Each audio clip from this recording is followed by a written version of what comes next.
Hello, everyone, and thank you for joining me on today's episode of Mormon Stories Podcast, LDS Discussions Edition. I'm your host for today, Colby Reddish, and I will be joined by our LDS Discussions team here in just a moment. But before we get started on today's conversation, I wanted to remind you about some unique features of the LDS Discussion series here on Mormon Stories. The LDS Discussion series is an attempt to analyze Mormon Church truth claims as objectively as we can and with as little bias as we can as we look at evidence. The series began with the legend named Mike, who started his website, ldsdiscussions.com, and has since retired and moved on to bigger and better things. We have dozens of previous episodes, and this series is best consumed sequentially because it does build on itself. It is one of the most important things that John feels Mormon Stories Podcast and the Open Stories Foundation have ever done. So if this work is important to you, please support it financially and email your feedback to mormonstories@gmail.com.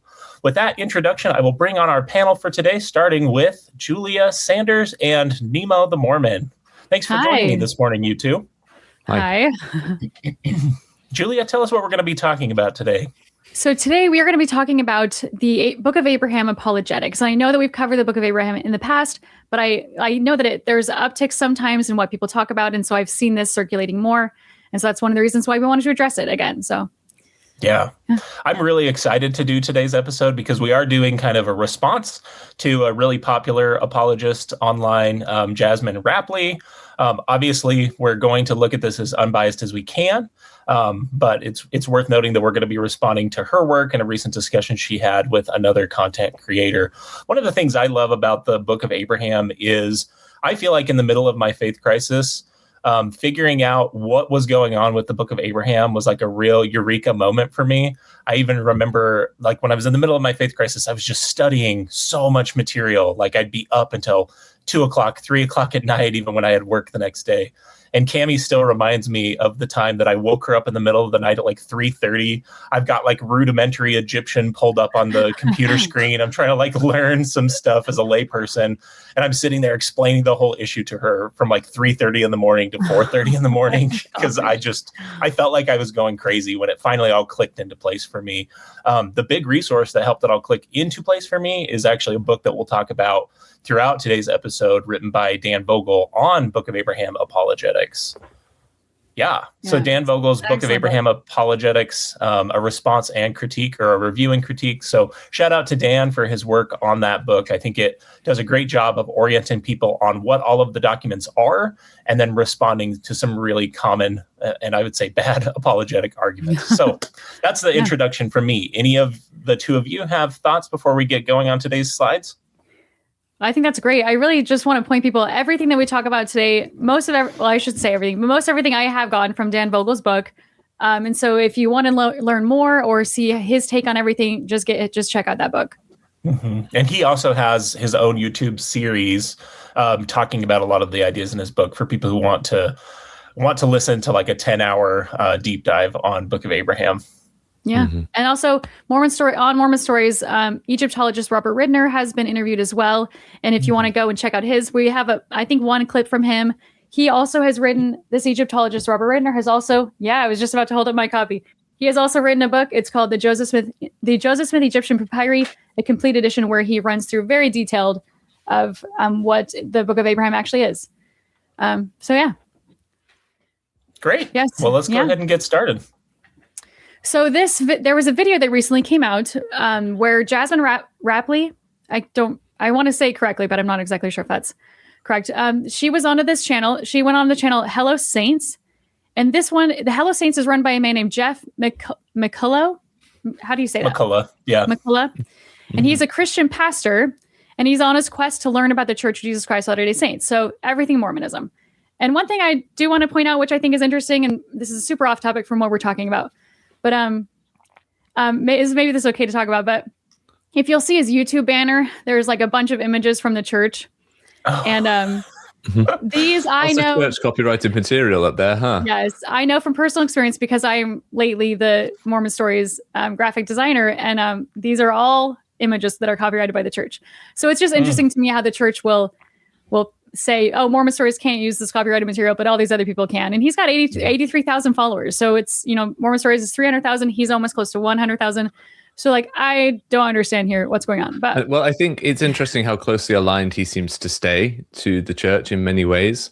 Like he gives off this image of being like an independent outside actor just trying to learn about the church, but he's allowed by the church to use their copyrighted material. He seems to have access to individuals within the church that not everyone would necessarily get access to in other interviews. And I, as far as I'm aware, don't believe he's ever interviewed someone like us. You know, a commentator from outside the church, someone who is a former member of the church who's currently talking about it in a critical way. I don't think he's spent time with anyone like that. So how full of an image can he really gain of the church if he is essentially in lockstep with them in certain ways? Right. Well, in the lawsuit against Mormon Stories, I believe they say, we're not trying to silence you. We don't care about your opinion. We just care about our copyrighted material. So it seems interesting that they're picking on him, because to me, it really does seem like they really do care about what he's saying. When you have Elder Oaks or President Oaks saying in one of his first talks, warning the members against podcasts. So anyway, I just thought that was interesting to point out. Anyway, so overall, this is her episode with him. It's called An Evangelical and Latter-day Saint Expose Each Other's Biggest Myths. And this whole episode is only 54 minutes, but I first heard of this whole thing from a Reddit post, and what this individual shared, this accomplished bat 9069, they shared a 10-minute clip from this episode. And so all of the clips we're going to show today are just from that 10-minute segment. So, yeah. Okay, so before we get started, for those of you who are just tuning in or who really don't know or need a reminder about the Book of Abraham backstory. So in July of 1835, antiquities dealer Michael Chandler sold Joseph Smith 2 papyrus rolls or scrolls, along with several smaller fragments and 4 mummies. And he says that these 2 scrolls were the Book of Abraham and then the Book of Joseph in Egypt. And actually, there's a book here, right here. It's called By His Own Hand. And there is a full color spread of both of these papyrus. I'm going to show them right now just because I think it's super interesting, because I had never seen them before.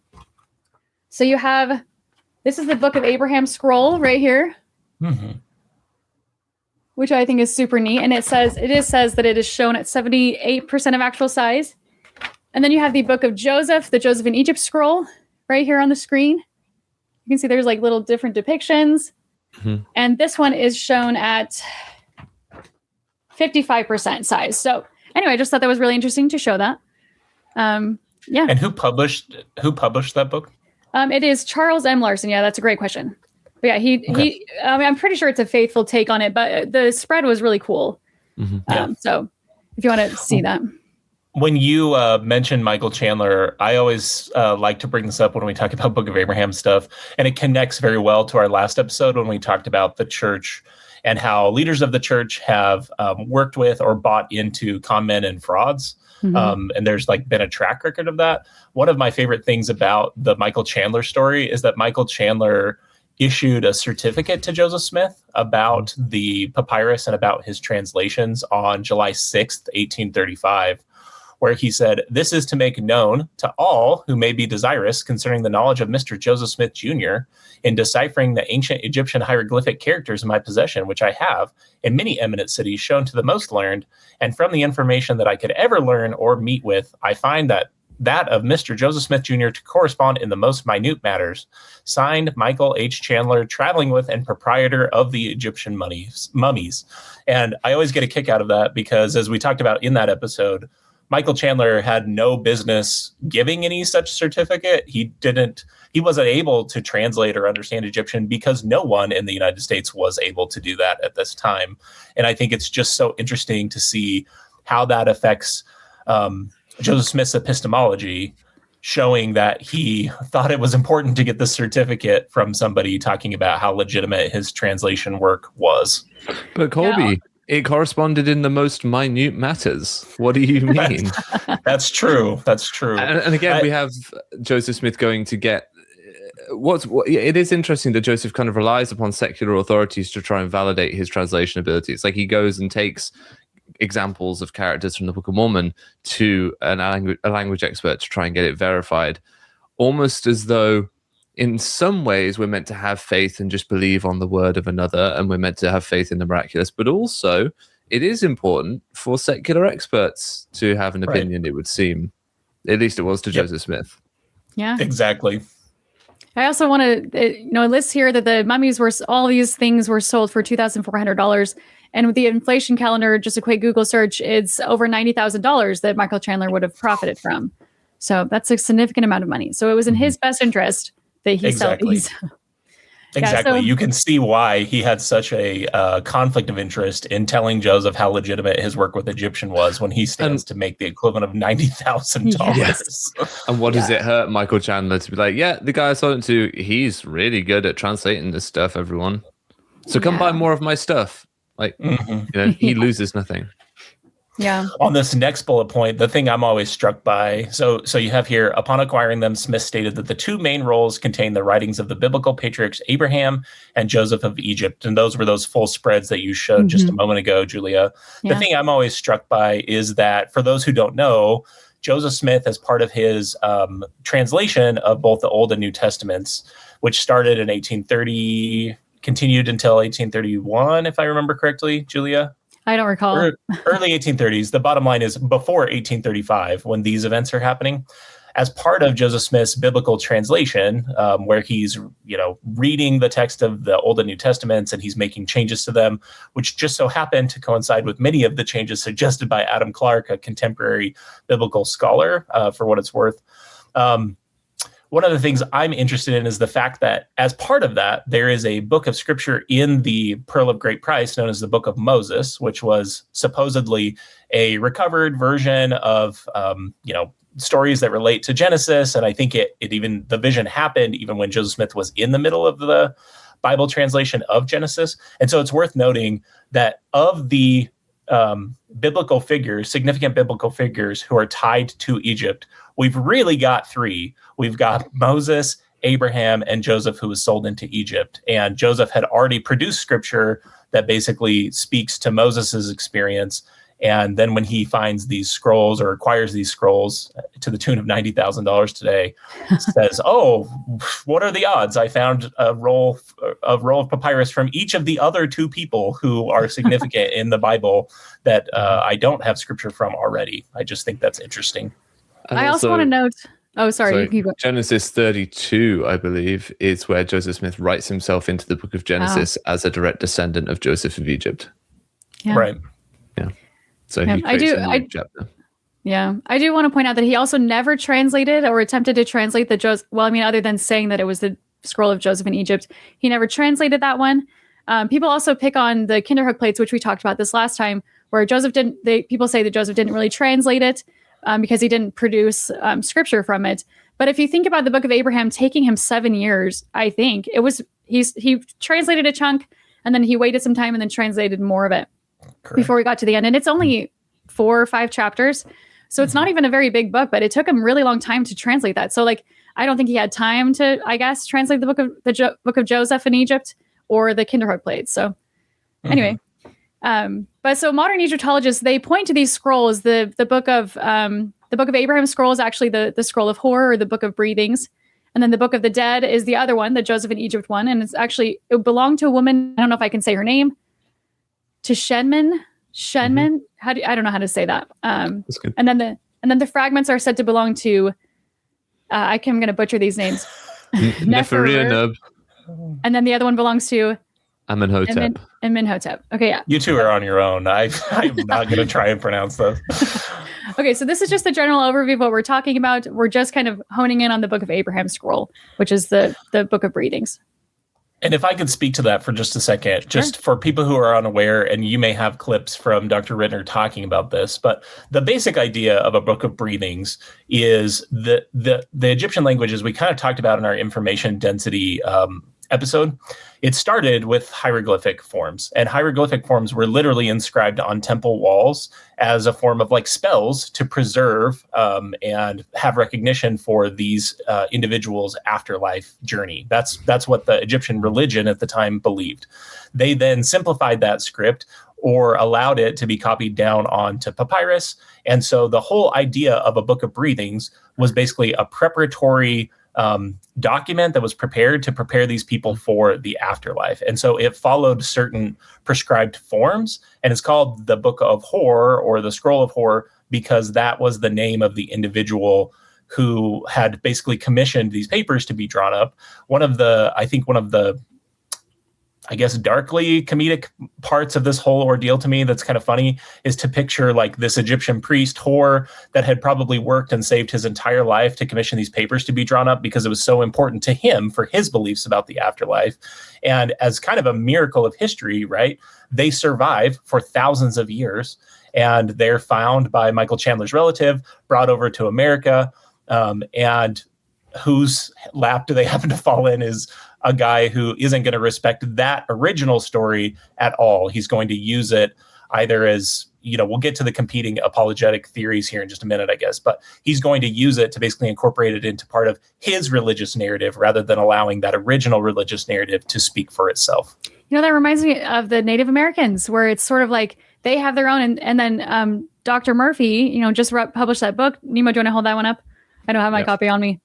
Where he's saying that a lot of these stories from these Native Americans were kind of hijacked by the Book of Mormon. And I just think that's super interesting that I've never thought about it that way, where this man's religious beliefs, this man Hor, was kind of hijacked by the Mormon church. So I don't know. I don't want to put words in your mouth, but that's kind of how I'm seeing it. No, that's exactly what I'm saying. And not only do the Mormon Church truth claims do that to Hor or to the Native Americans, I would say it's even more foundational in like claiming like we are the true children of Israel. That very much is also stealing other people's history, I would say. But and then the sort of rewriting of Mesoamerican history with the expansion of where the events of the Book of Mormon would take place. Yeah. And I say expansion deliberately because it was believed in Joseph Smith's time to have taken place in his backyard. But now they're looking at genuine cultures of other people that are complex and have their own religious narratives, and co-opting them for their own means. You get tours. I've heard of people going on tours in Central and South America, particularly Central America, and getting a bit of a nudge from a Mormon tour guide about what the official thing is and then what we really believe. It just feels icky. Yeah. Well, and then it's happening today with the Hopewell Indians, the Heartlanders. They're saying that the Hopewell Indians are the Lamanites from the Book of Mormon. And so you have... I wonder how the Hopewell feel about that. Yeah. Just a final point on that. You have members of the church who were taught for years that they are Lamanites, right? They're descendants of the Lamanites. People have taken this on board, and the church, there was a talk in this general conference about leaving behind your own culture and accepting the culture of the church. So this is a broader theme within Mormonism that started right with Joseph Smith not respecting the true narrative because he didn't know it of the Book of Hor, and coming right through to the present day where people are told to leave behind their traditions and their culture for the church. Yeah. And to maybe help any folks who are still active believing members who might listen to this episode, I'm sure they've already switched it off. But if they were, I would suggest they think about it like this. Imagine there is a new religious group that springs up in Salt Lake City. And part of that group's religious narrative basically uses the pioneers' trek across the plains and settling Utah, but completely changes the story and like makes them the bad guys of the story or co-ops that story to tell their own religious narrative. That's what we're talking about. That's the equivalent, I think, of what Joseph Smith did repeatedly. Yeah. Yeah. Okay, so if we're ready to move forward, the first clip that I have that I have labeled it, "Your motive will alter the outcome." And this is kind of when Jasmine's introducing this concept of the Book of Abraham. If your motive is, I want to just build bridges with my Latter-day Saints, I want to understand it better, but I'm getting hung up on all of this textual history stuff. Well, I don't believe the truth claims necessarily of evangelicalism, Catholicism, or Judaism, or Islam, yet I would still read their texts because I think like that's just an important exercise to do to help me understand better, the origin story of it be darned. If the motive is like, how can you get into the Book of Abraham with all of this baggage? I mean, I think that's where a lot of this scholarship comes into play. If you really have sincere questions about the transmission, okay, Joseph Smith got this Egyptian papyri and he came up with this book. Latter-day Saints believe it's a revelation from God, distilling truths from the ancient world. Secular people might look at that and say he got Egyptian papyri and just made it up. And we've got a mountain of textual history with the Joseph Smith papers that has really interesting things to say. But the dominant narrative is that former members of the church will say, well, Egyptologists have disproved the Book of Abraham. Or if you just look at the Kirtland Egyptian papers, it completely disproves the Book of Abraham. And anyone saying that has not done their homework. The issue, I would suggest, is so much more complex. If you're an actual historian looking at the documents carefully, and if you're an actual Egyptologist taking the claims of the Book of Abraham seriously in conjunction with the documents, a more complex picture emerges. I'm not going to say it's a open and shut case that like this is the Book of Abraham is true or that it's false. But the reality is like you just need to be so much more careful with the claims that we're making when it comes to the Book of Abraham.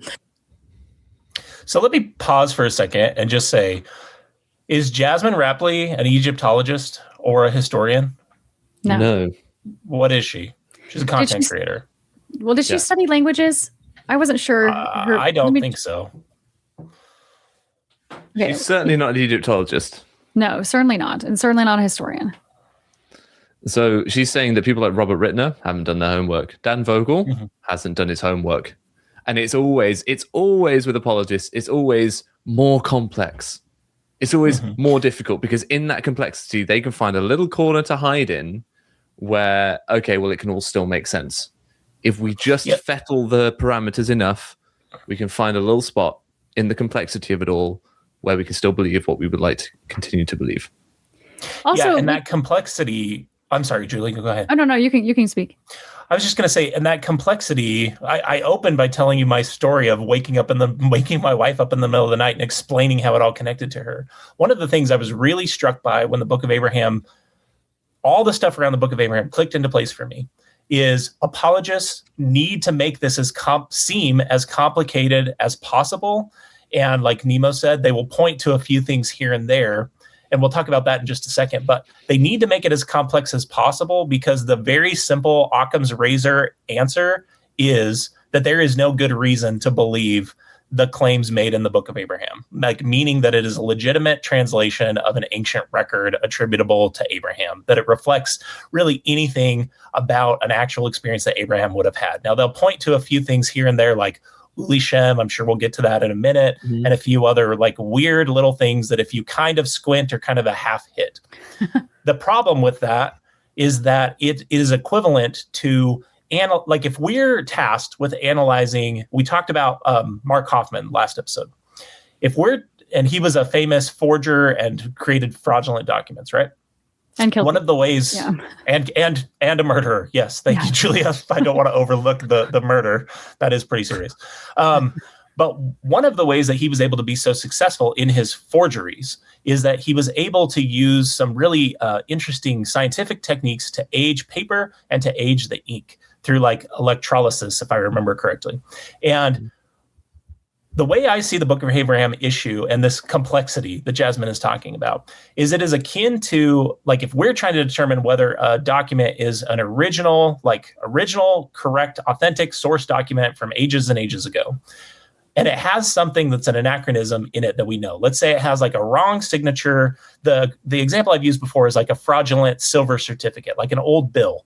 If it has the wrong signature of the Secretary of the Treasury on it, it doesn't matter if the paper dates to the right time. It doesn't matter if the ink dates to the right time. One single piece of disconfirming evidence on certain questions is sufficient to go, I might not know how the forger used the right paper. I might not know how the forger got the ink to reflect the right time period, but I know it's not a legitimate, authentic silver certificate. Now, those other questions on how are they able to get these particular things right may be interesting questions in and of themselves to entertain, but they're not necessary to determine what the thing is. And our purpose today is to determine what the thing is. And the bottom line is, yes, Jasmin, when you look at the Kirtland Egyptian papers and when you look at what actual Egyptologists, not you, say about the Book of Abraham, it isn't what it purports to be. And that is the very simple explanation, the Occam's razor explanation. All of this complexity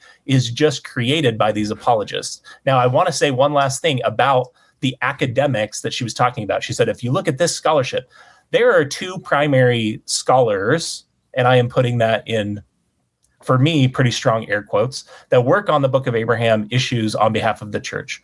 There is John Gee, who was mentored by Professor Robert Ritner.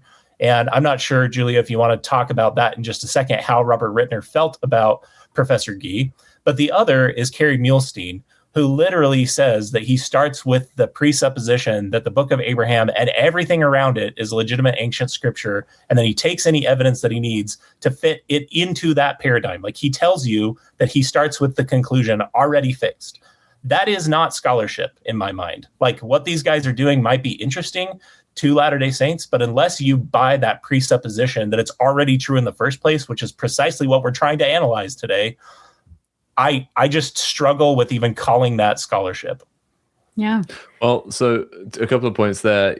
You've really upset the minting errors crowd, Colby, the people that like to collect rare errors on coinage and notes, by saying their stuff ain't real. But your point is right. Is all it takes is one anachronism for an ancient text or a purported ancient text to fall apart. And then I forgot my second point, so hopefully it'll come back to me. Well, so one of the things that Jasmine was saying in the video clip, she says, I think she says former members of the church will say this is this Egyptologists have disproved this to be the Book of Abraham. But I don't exactly know what she means there, because we have even faithful scholars in this slide deck who say that this is really not the book of breathings is not the Book of Abraham. So it must have come a different way. I've remembered my point, is that the church admits that the Book of Abraham is not what it claims to be. Yeah. That the papyri do not match up to the text. They don't give an explanation as to how we then ended up with the text. Of course they can't. Yeah. But that is how simple it is. The church has had to say, I don't know who in the church, because there's no author on the gospel topic essay, but the church has officially published an essay which says, yeah, can't have been written by the hand of Abraham. He lived at the wrong time for these papyri and other such things. I also think if your motive is to figure out what is truth in this matter, I don't think you would come up with 4 different theories as to how it can be true. I feel like you would just accept that it's not what it claims to be. And also additionally, in the in the Joseph Smith papers, when on this topic, they quote the church itself quotes Robert Ritner all the time, like extensively. If you check the footnotes in most of these, they're just constantly quoting him. And Colby, you mentioned the relationship between John Gee and Robert Ritner. I don't have any specific slide. I've just seen the old Mormon Stories episodes with Robert Ritner on them, and I just know that he fundamentally disagrees with him. I don't know if you have more to say on that. No, that's basically what I was going to say, is that he was one of his professors when he was in his PhD program in Egyptology.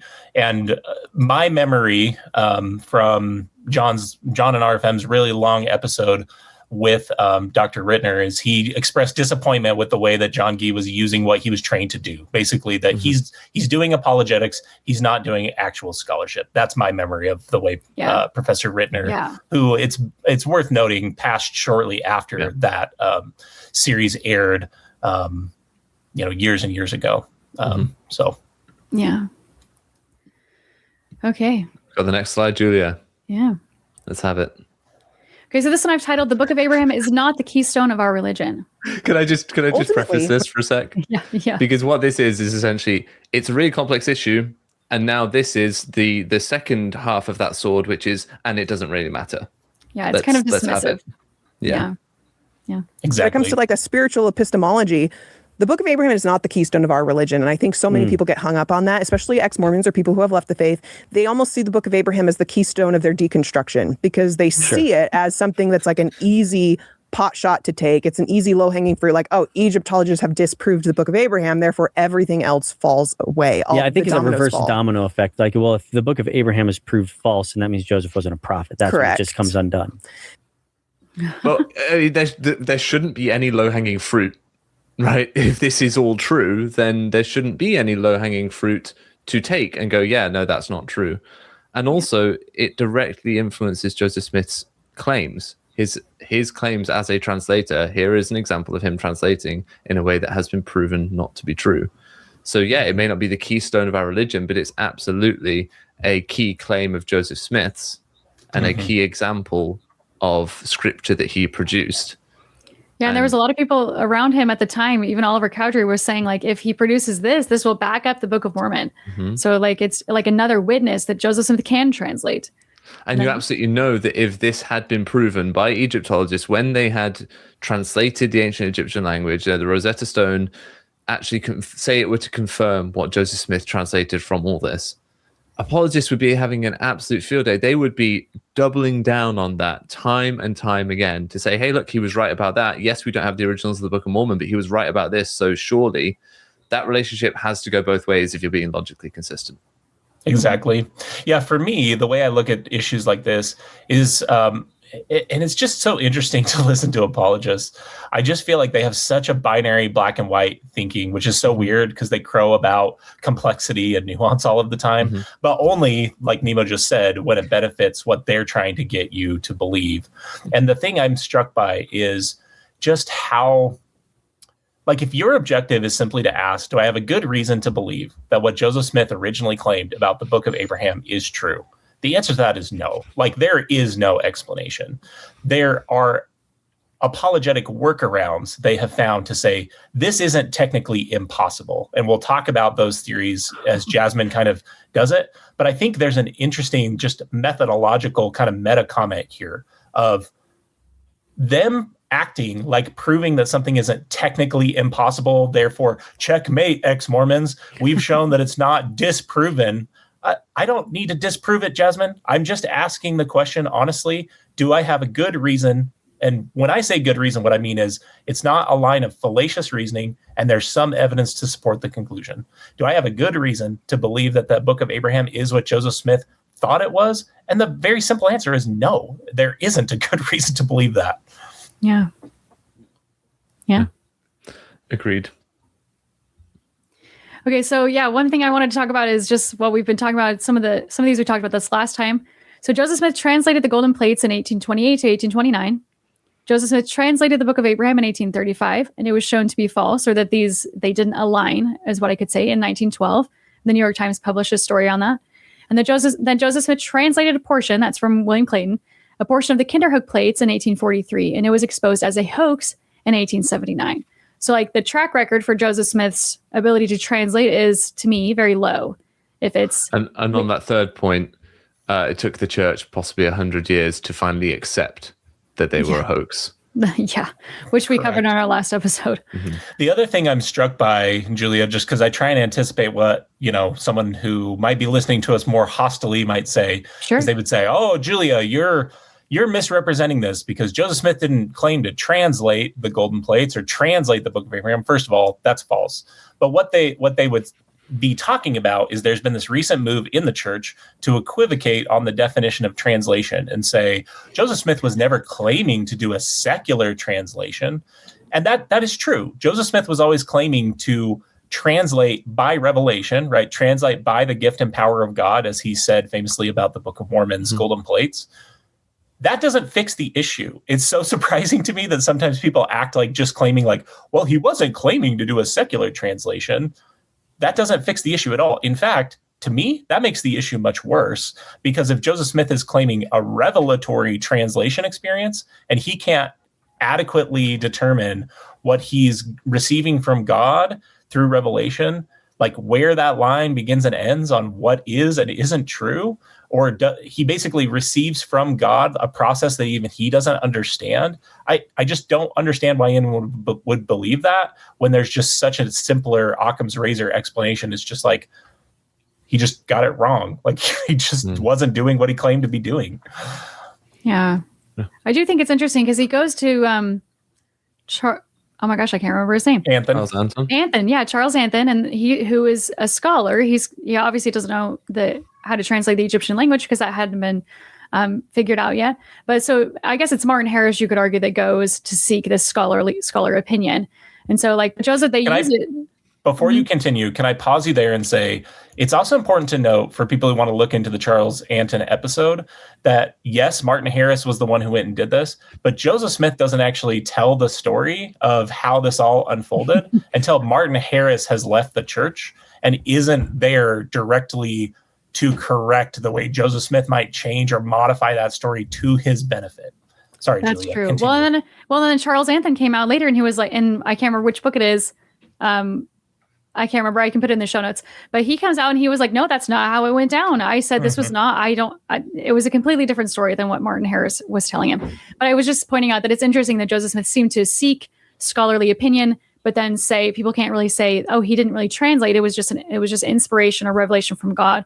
Although sometimes he did use the word, that it came from God. So like, it's confusing. Yeah. I don't really like when apologists do that. Like when they try to redefine translation. Yeah. When you try and redefine terms to avoid problems, that is fallacious thinking known as equivocation. You're using the vagueness of the language to try and escape problems. So that's all I wanted to point out. Yeah. And then we'll talk about how Joseph Smith really did think that he was translating the Book of Abraham rather than having it be received through revelation. Right. Yeah. Yeah. So this next clip is the Book of Abraham is not the core of the restoration. So again, it's another, and it's not important. Yeah. The reality is that even if the Book of Abraham weren't true, it does not take away from the core truth claims of the Book of Mormon. The Book of Mormon is the keystone of the restoration, is what we say. And by that... Oh, sorry. I was trying to get the... Yeah. The reality is that even if the Book of Abraham weren't true, it does not take away from the core truth claims of the Book of Mormon. The Book of Mormon is the keystone of the restoration, is what we say. And by that we mean, like, the truthfulness of the restoration really hangs on the Book of Mormon, not necessarily the Book of Abraham, though I still believe the Book of Abraham like holds up and is true. Sure. And so if you really want to undermine the church, like you really do have to focus the argument on the Book of Mormon itself, which I think holds up very well. And so like, if you want to gain like a spiritual witness or a testimony that this is true, like we focus on the Book of Mormon because that's the central core. Without the Book of Abraham, we lose a lot of our doctrine, but it doesn't lose the core of the restoration. So, yeah. So let's think about which doctrines they would lose in the Book of Abraham, right? We have basically the idea. We have a slide. We already have a slide. Yeah. Perfect. Yeah. Let's go through it. Yeah, so Colby, you can run through some of these. Like I reviewed these slides ahead of time several days ago and forgot exactly where we were going.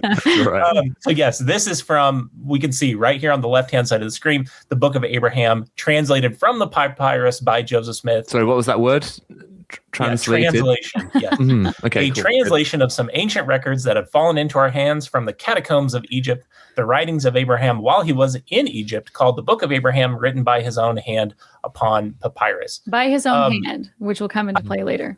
I'd be remiss if I didn't mention, and it wasn't an LDS discussions episode, but we are interested in doing an LDS discussions episode with Dr. John Lundwall.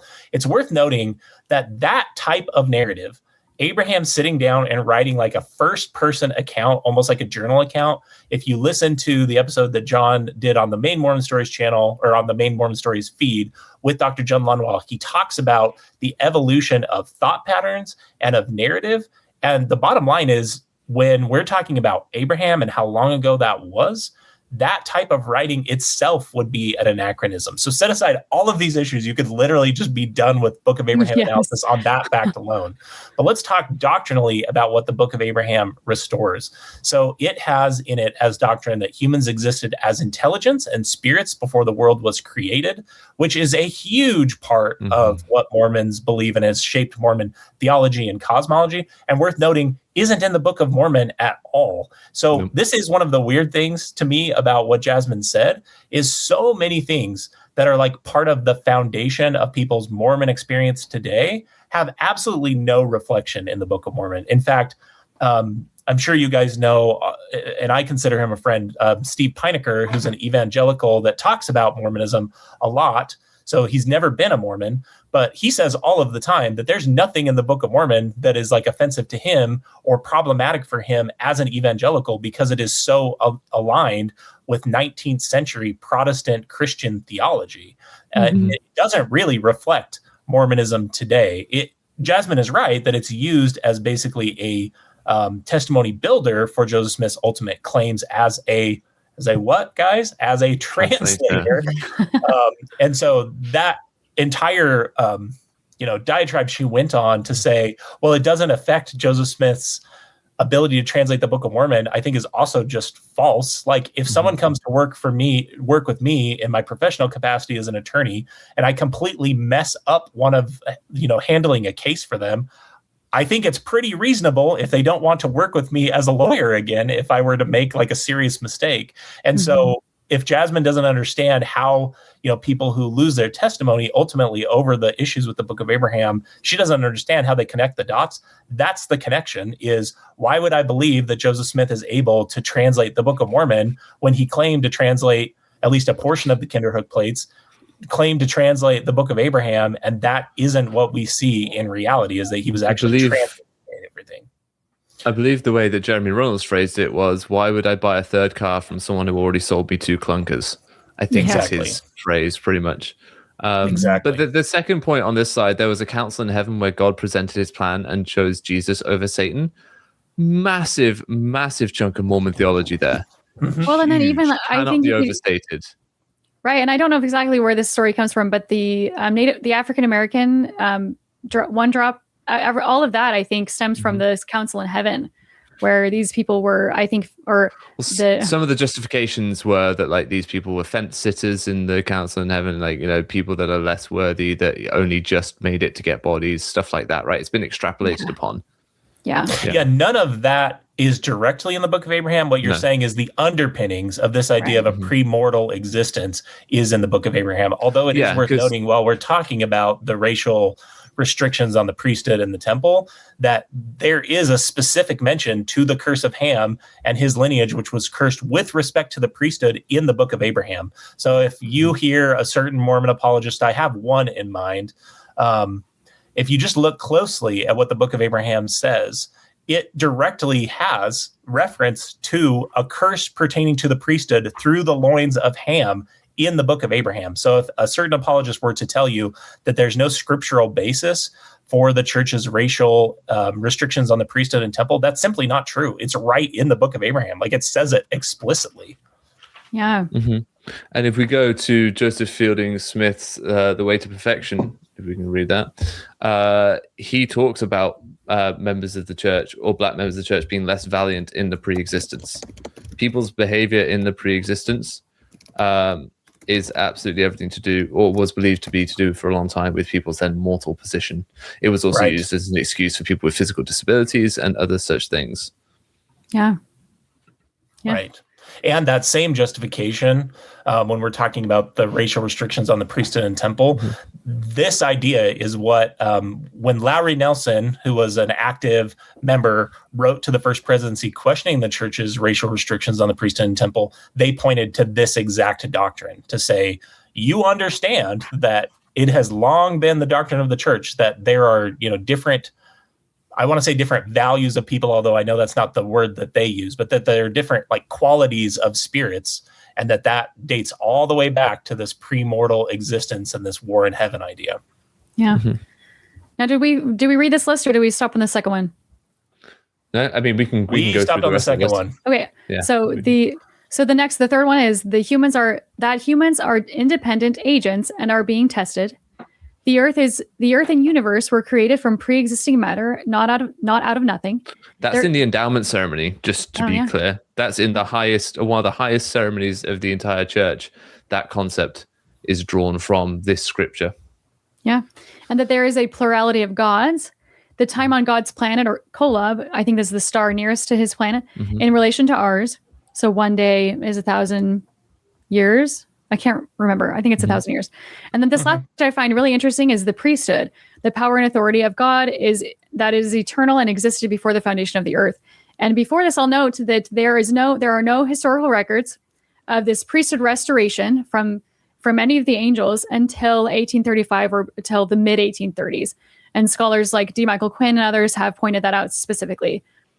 Grant Palmer, I think, is another one who points that out. And so I just think that's really interesting. So it's not until the Book of Abraham was written that then the priesthood restoration becomes a thing. The priesthood is not mentioned, at least not the two separate ones in the Book of Mormon.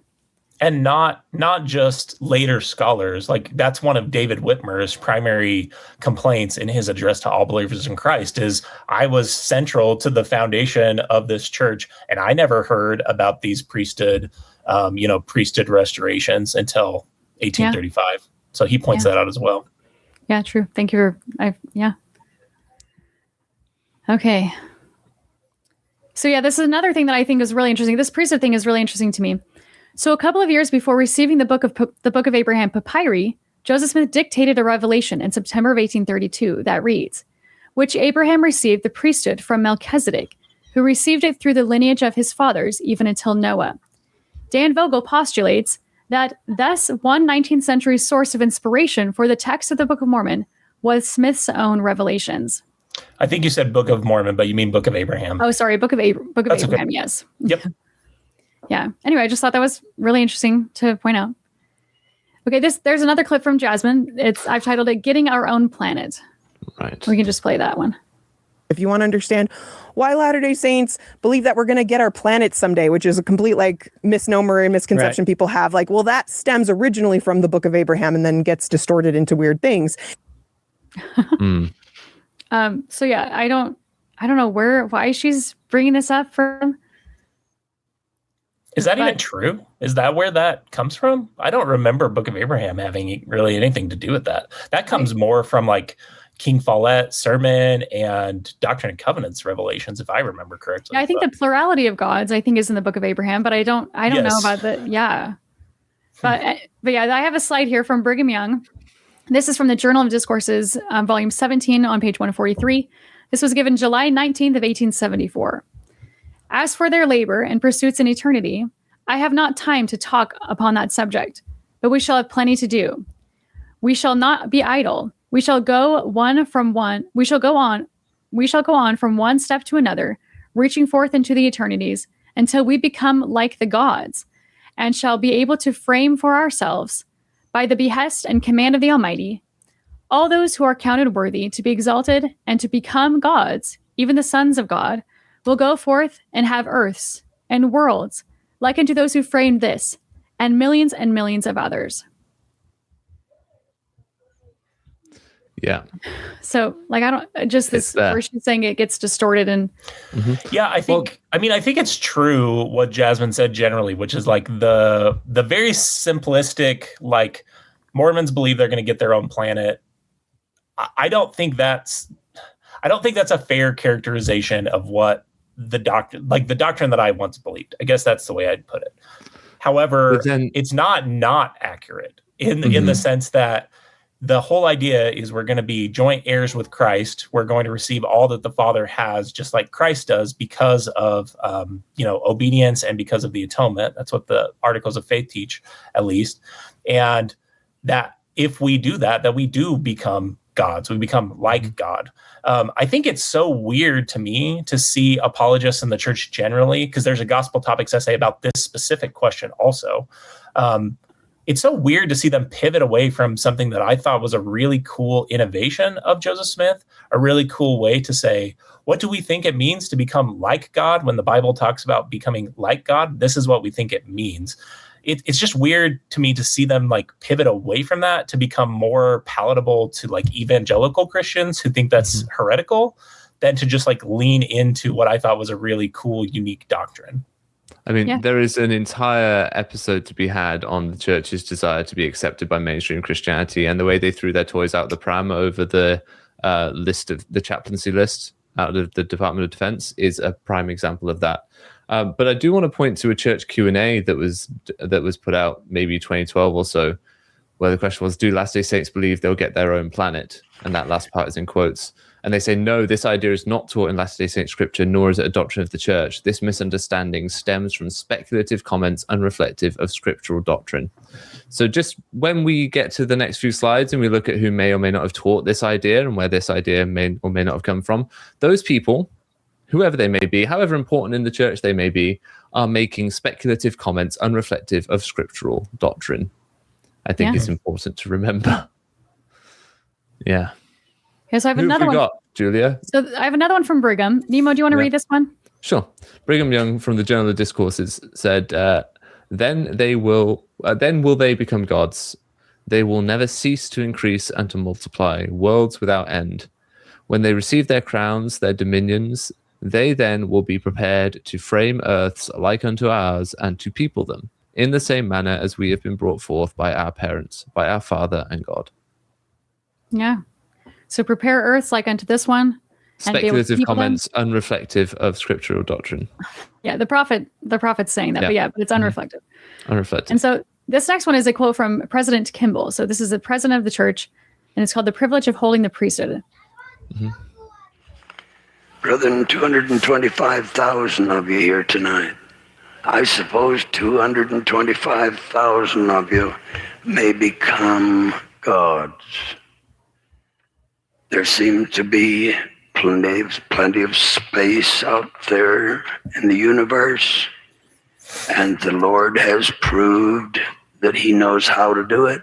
I think he could make, or have us help make, probably, worlds for all of us, for every one of us, 225,000. Just think of the possibilities, the potential. Every little boy that has just been born becomes an heir to this glorious, glorious program. Yeah. Did he just specifically say every little boy? Mm-hmm. Well, he's talking to the priesthood. I'm pretty sure it's a priesthood session. Okay. So yeah, there would be young. I don't remember how old. 12.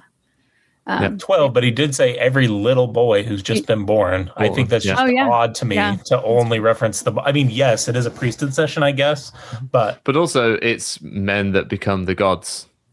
Women are ordained to become priestesses unto their husbands. Well, the word is goddesses too, but I don't. But goddesses. They have no. So yeah, but it's always unto their husbands. Yeah. So well, then you have the temple video is void of Heavenly Mother, so you have two men creating and populating the earth, which I always found interesting. Mm-hmm. It's very progressive. Yeah. Happy Pride, everybody. Yeah. Okay, so this next one is from Gospel Fundamentals booklet. This is an official church publication from 2002. Colby, do you want to read this one? Sure.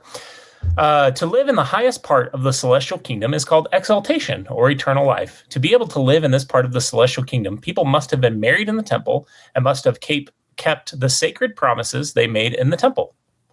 They will receive everything our Father in heaven has and will become like him. They will even be able to have spirit children and make new worlds for them to live on and do all the things our Father in heaven has done. People who are not married in the temple may live in other parts of the celestial kingdom, but they will not be exalted. There's like a singles table, I think, in the celestial kingdom. Yeah. Very strange that an official church manual is making speculative comments unreflective of scriptural doctrine, isn't it? Yeah, it's very strange. Yeah. Well, then you have this next one. President Nelson in 2018, this is his Christmas devotional. He is saying, in essence, if you choose to follow my son, if your desire is really to become more like him, then in time you may live as we live and preside over worlds and kingdoms as we do. Yeah. How speculative. Yeah, and here's that. He would have said that after that FAQ went out, I would think. That is so weird. Yeah, that was after it, 6 years after it came out. I know this is like a very minor thing, but I truly don't understand how the cognitive dissonance over stuff like this doesn't get to more people. Like you're being told X and not X by the same institution, like within just a few years of each other. Like he literally just said it after the FAQ had gone out. That's wild. I've never heard that line in that Christmas devotional. Yeah. So this is the frequently asked questions that you referenced. It says Latter-day Saints believe that God's purpose is to exalt us to become like him, but this teaching is often misrepresented by those who caricature the faith. And then it says, do they believe that they will get their own planet? No. This is not taught in Latter-day Saints scripture, nor is it a doctrine of the church. And then goes on to explain more like what you were saying. But so prophets are on the stand. We've had 3 prophets and a church manual, and I'm sure there's more that are not teaching doctrine over the pulpits. Anyway. And then Jasmine just gets to sit there as not even an official voice for the church and say those men are misrepresenting the faith. Essentially, she's saying, that's completely, it's mischaracterized, it's whatever. She's trying to talk down something that is still being taught over the pulpit as of 8 years ago. Yeah. Yeah, and I think it just reflects kind of, again, a methodological comment I have, which is if your objective is really to just understand the truth, you don't have to hide your beliefs this much. Like, you don't have to get so cagey about the exact details. If you'll pull up that FAQ one more time, Julia, there was a line at the end that struck me. Sure. And I was talking about Jasmin, but the church does it in this FAQ too, right? It says, the very last line under, do Latter-day Saints believe they will get their own planet? The church does not and has never purported to fully understand. Notice the word that's doing all the lifting there. Fully understand the specific of Christ's statement that in my Father's house are many mansions. They're saying, if I'm trying to steelman this, it's saying we don't know all of the details of what it means to be joint heirs with Christ. If I'm linking the two answers that are on the screen together, which, they're sequential. So I think I'm allowed to do that. I just think that's such an odd thing. Like, it may be true, that bottom statement, that yes, they have never purported to fully understand the specifics. Does that make the specifics we just looked at not exist? Because that's where it's like, you can tell the truth technically while giving a very misrepresentative picture of the entirety of what's going on. And this last statement and what Jasmin said are very much doing that.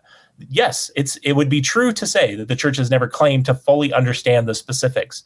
Does that mean that the specifics they've claimed in the past don't matter? Because unless that's what you're trying to say, then we're just still left here with the church told me X and now is claiming not X and then claims X after that. That's just so crazy that more people don't notice this to me. Yeah. And this is not some minor thing. This is literally like the crowning event of the plan of salvation, and they don't know and can't get right what it means to actually have exaltation. That is just, I don't know. Why would you believe their claims about, like, President Nelson is the guy who claimed prophets always teach the truth. And yet Jasmin is saying that he's, speculating and making these speculative comments while he is the prophet of the church. It's just wild. Yeah. It's madness. Yeah. So I know we've already referenced this one, but I love sharing this quote. This is from Kerry Muhlestein at a fair conference. And so I start out with an assumption that the Book of Abraham and the Book of Mormon and anything else, excuse me, that we get from the restored gospel is true. Therefore, any evidence I find, I will try and fit into that paradigm. I don't feel that I need to defend that paradigm. I feel that I want to understand the evidence that I find within that paradigm, because to me it's a given that it's true. Then sincerely, why would anyone take his scholarship on the Book of Abraham seriously? I don't understand why you would. He literally just told you that he presumes it's true. He doesn't feel he has to defend that paradigm that it is true. And that's actually fine. I actually appreciate that he is open about that in this quote. And he's saying that he's not engaged in actual scholarship trying to determine whether it's true. But Latter-day Saints and apologists like Jasmin are saying, like, well, if you look at the scholarship, it's actually a lot more complicated. Not according to him. He already told you he presumes it's true. And then all of his scholarship on this topic, provided he hasn't changed his methodology. And I don't know he's ever said, hey, when I said that several years ago, I've changed my mind about that. I think that's a really silly way to do scholarship on the Book of Abraham. He's telling you that all that complexity is to make sense of his presupposition that is true, and then trying to reconcile that with the evidence that's actually come out. Again, this comes back to my comment about sometimes apologists act like if they somehow establish that it's not technically impossible, that they've, scored some hit or some victory for their side. And it's simply not true. If you care about determining whether we have a good reason to believe that Joseph's original claims hold up, Kerry's not interested in that question. He's already told you he knows the answer to that question. Yeah. And I keep going back to this idea of these 4 theories. And here I have only listed 3 because we were going to talk about this the next one later. But there's several different theories to try to make this Book of Abraham okay, to make it theologically sound or whatever. And so the first one is the missing scroll theory, Joseph Smith translated the Book of Abraham from a portion of the papyri that no longer exists. It was destroyed in the Chicago fire. We don't have it. The long scroll theory, since the text itself points us to the facsimiles that are existing in the Book of Breathings, the scroll connected to the surviving fragments was originally much longer, and modern reconstruction underestimate the original length. So we're just missing this longer portion. The catalyst theory, Joseph Smith did not translate the Egyptian characters into the Book of Abraham text, but rather the papyri act as a catalyst, as a trigger to this revelation. So these are the three main ones, and then we'll talk about the other one. But just to me, with Kerry Muhlestein saying that, and he's one of the scholars that Jasmin quotes often, if you're trying to seek the truth of something, the Occam's razor would kind of make these go away, because the simplest answer is that Joseph just wasn't translating. But in order to make it work, there's all these different theories. Mm-hmm. Yeah. Are we going to go through these in detail? Yes. Okay. Yeah. Okay, so there's another one here this is one I've titled Ex-Mormons Misrepresenting the Facts. That's the prophet's job. But what most ex-Mormons either misrepresent or don't acknowledge is that those are just fragments. The original papyri was a large scroll. We have documentary evidence that suggests that there was way more papyri than we currently have, and that was lost in the Chicago fire. Yeah. So she says there's a lot of evidence that that we have a lot that's been lost in the Chicago fire. So we're going to talk about John Gee for a second. So what Jasmin is likely talking about is the research done by John Gee, and I think she references him in the video too. I know she references Muhlestein. But he wrote a paper titled Eyewitnesses, Hearsay, and Physical Evidence of the Joseph Smith Papyri, published in 2000. In this paper, John Gee proposes that the length of the Scroll of Hor was actually about 10 feet in length. Gee believes that the one other text on the scroll following Hor's Book of Breathings was the Book of Abraham. So the Book of Breathings is 5 feet. He's saying there was 5 more feet that you have the Book of Breathings, but then you also have the Book of Abraham tacked onto the end of that, is my understanding. Right. And then, although that would be a problem, because we have the papyri, like the facsimiles are on one end and the other. They kind of bookend it, which any Egyptologist, which John Gee would know, I would think. I'm assuming we're going to go there because you're smiling. Yeah, actually, yeah. Do you actually want to read this next slide from Robert Ritner? I'm happy to. So Robert Ritner, in his Joseph Smith Egyptian Papyri, says, however, Egyptologist Robert Ritner responded to Gee in his 2011 book, The Joseph Smith Egyptian Papyri, claiming that 320 centimeters, or about 10 feet, is the average length of a blank papyrus scroll as manufactured in the Ptolemaic era, not the length of the known books of breathing copied on sections cut from such rolls. He explained that the Book of Breathings are of uniform pattern, and as a result of this uniformity, the original size of the papyrus is not in doubt. With textual restorations and the now lost facsimile 3, the papyrus will have measured about 150 centimeters to 155 centimeters, or 59 to 61 inches long, or about 5 feet. So yeah, he's saying these are uniform. They're all the same. They're all the same size. And this is how much it is. So there's no reason to think that they're longer. Just the idea that they're going to have a normal Egyptian funerary text for a completely separate guy, and then on the back of it, like, how many books have either of you picked up where you read and the first part of it is War and Peace and the back half of it is someone's personal journal? Like, this just isn't a thing that's done. Does Dr. Gee have any example of a single text where there's been a Book of Breathings and then a first person narrative stitched onto the back of it? Like, how would that make any sense? He does. Gee does say, I will say in that paper, he does say that there is evidence for them there being, and I don't know, I'm not an Egyptologist and I didn't look into these claims, but he says that there is evidence that there are 2 different types of scrolls attached to one. But this specific Book of Breathings, which dates to 100 to 300 BC, there's no way that I would have this man's book from, I guess Abraham lived in 2000. So like, that makes no sense. And I don't know that he ever proposes that type of evidence. Yeah. So again, he's trying to find not technically impossible and act like he's proven something. Yeah. Yeah. So the next part of that is Robert Ritner. So in 2000, Ritner noted the most that is missing from the text is simply 2 columns worth of Egyptian hieratic text and possibly a small vignette. But other than that, there would be nothing more that would inflate its length beyond its current size. It is both unprecedented and unreasonable to assume that an intrusive text about a completely different matter, a narrative history of Abraham and his descendants, would have been inserted into a document whose beginning, middle, and end is devoted specifically to the resurrection of an Egyptian priest. Yeah. Yep. I see facsimile 3 over there on the left-hand side of the screen. And, you know, I'm so grateful that Dr. Ritner took these claims seriously and addressed this. And it's worth noting my memory from his interview with John and RFM is that he said one of the reasons he had done this is because he felt responsible for training John Gee in Egyptology.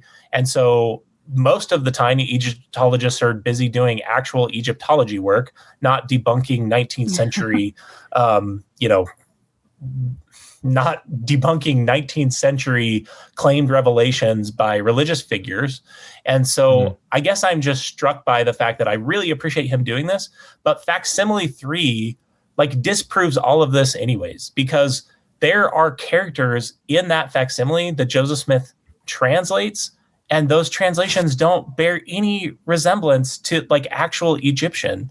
Like, I guess I'm just struck by the fact that, like, even though we have this great response from Dr. Ritner, the entire thing, this entire argument by John Gee is a red herring. Like, we have no good reason to believe that Joseph Smith could be translating Egyptian based on facsimile 3 alone. Yeah. That's a great point. Okay, so there's another clip that I have here from Jasmin, where she's saying documentary evidence that there's way more papyri. The original papyri was a large scroll. We have documentary evidence that suggests that there was way more papyri than we currently have, and that was lost in the Chicago fire. Okay, I just wanted, just to show. Okay, what evidence? Explain it, Jasmin, please. Okay, so it is likely that Jasmin is referring to the same 8 eyewitness accounts that Kerry Muhlestein used in his 2016 paper titled Papyri and Presumptions to support a long scroll theory. And I'm going to pause you there and just say, this is the same Kerry Muhlestein that literally just told us that you listened to in your own voice. See how much of a circle this reasoning is, right? She's citing to Kerry Muhlestein and saying, well, there's this really legitimate scholarship over here that makes what the ExMormons say about the Book of Abraham not true. And here's the guy that I'm going to cite to, this idea that I'm going to cite to that comes from Kerry Muhlestein, the guy who told you, I start with the presupposition that all of this is true. And all of my scholarship, by extension, is just trying to make sense from that starting point, which is what we're trying to analyze. Is there good reason to believe that Joseph Smith could do what he claimed to do in the Book of Abraham materials? Yeah, that was great. Okay, so Muhlestein's argument is in 2 parts. First, he hopes that these accounts refer to the long scrolls as the source of the Book of Abraham. Second, he contends that the sources sometimes refer to images or drawings that appear in vignettes that are no longer extant. So there's images we don't have. People said that longer. So those are kind of the 2 things that to look for. He hopes. I mean, that's a great way to engage in academia. Yeah. So it's also worth noting, just because I didn't, that both John Gee and Kerry Muhlestein work for BYU in some capacity. I can't remember which department exactly they work in, but I guess I'm just struck by the fact how often apologists like Jasmin will point to individuals like Dan Vogel or other ExMormons, like all of us, right? And say, well, it's just their bias. It's their bias that keeps them from seeing it the way we do. It's like, so your response to that problem is a guy who works for the institution that is funded exclusively by the church, that furthers the church's religious mission. And that's fine. And like from which he could be fired for unorthodoxy. Correct. Yeah, but the bias of what Muhlestein was saying, everything I fit into this view that it's true. Like that is what bias is. He's open with his bias, at least. Yeah. Yes. Yes. I do believe he should be praised for that. Frankly, I do. Yeah. Okay. So again, a lot of this is coming from Dan Vogel's book, and I encourage everyone to get it and read it. And if you want to know more about this topic. Okay, so now we're going to go through these sources that Kerry Muhlestein has been speaking of, and then that Dan Vogel has also presented on. Nemo, do you want to talk about this one? Sure, yeah. In 1897, the Deseret News published an article where Mormon missionary Foster W. Jones shared an interview he had with Henry Tressler. Tressler recalled events that happened in 1838, 59 years previous. Mr. Tressler says he and the prophet Joseph sat upon a log and broiled meat together on a log fire. He also saw the rolls of papyrus from which the Pearl of Great Price was translated.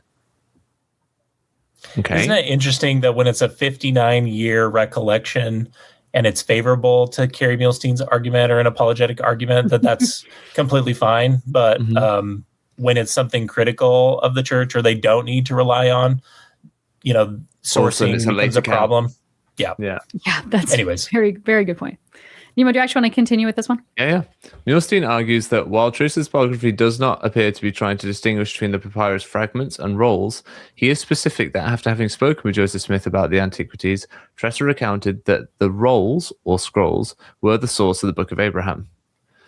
Dan Vogel responded by saying, "Who knows what 86-year-old Tressler told Mormon missionary Foster W. Jones during the 3-hour-long interview that Jones briefly summarized. For example, it is unclear if it was Tressler or Jones who connected the scrolls, plural, with the Mormon scripture. We do not know what Tressler says may have been seen or have been told about the Egyptian documents. Perhaps he saw facsimile 3 on the intact 2-foot horse scroll and made assumptions. He does not distinguish between the mounted fragments and the scrolls as the source of Abraham. Tressler must be more accurately described as a non-witness." Yeah, even reading that again, I don't really see why Muhlestein would pull this quote to support him anyway. Yeah. No. It doesn't say. It's too vague. It's too exactly. vague. Yeah. Okay, so there's another thing that I want to reference, and Colby, I think you brought this up as well. So the Book of Abraham, so before we continue, the Book of Abraham twice refers to the accompanying vignette depicting Abraham upon an altar and an idolatrous priest attempting to sacrifice him. So the first one is in Abraham 1:12. It reads, "That you may have a knowledge of this altar, I will refer you to the representation at the commencement of this record," referring to the lion couch in facsimile 1. And second is in Abraham 1:14 that reads, "That you have an understanding of these gods, I have given you the fashion of them and the figures at the beginning," referring to the canopic jars in facsimile 1. So the text refers specifically to these vignettes. So just pointing that out. Very important, because apologists will try to disconnect them. Yeah. Colby, do you want to read this one? I do. So this comes from William Appleby in 1841 and 1848. The writings are chiefly in the Egyptian language, with the exception of a little Hebrew, I believe. Oh, that's odd. They give a description of some of the scenes in ancient Egypt, of their worship, their idol gods, etc. The writings are beautiful and plain, composed of red and black ink. There is a perceptible difference between the writings. Joseph appears to have been the best scribe. There are also representations of men, beasts, birds, fowl, and oxen attached to a kind of plow, and a female guiding it. Also the serpent when he beguiled Eve. I'm just so struck by that they see a snake and they automatically assume it has to be the Genesis account, because the Egyptians certainly didn't have their own religion that featured snakes. He appeared with 2 legs, erect in the form and appearance of a man, but his head in the form and representing the serpent, with his forked tongue extended. So Muhlestein argues that since the image on the fragment attributed to Joseph, son of Jacob or Israel, the serpent's tongue is not extended, that this is a reference to a vignette or scroll that has been lost. So we have a picture. This is one of the pictures on the Joseph in Egypt.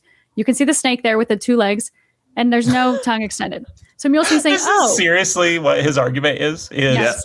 It's more likely to believe that there's a missing separate illustration of a snake with legs talking to a woman that was lost than that maybe William Appleby got that one particular detail wrong. Yes. Yeah. Okay.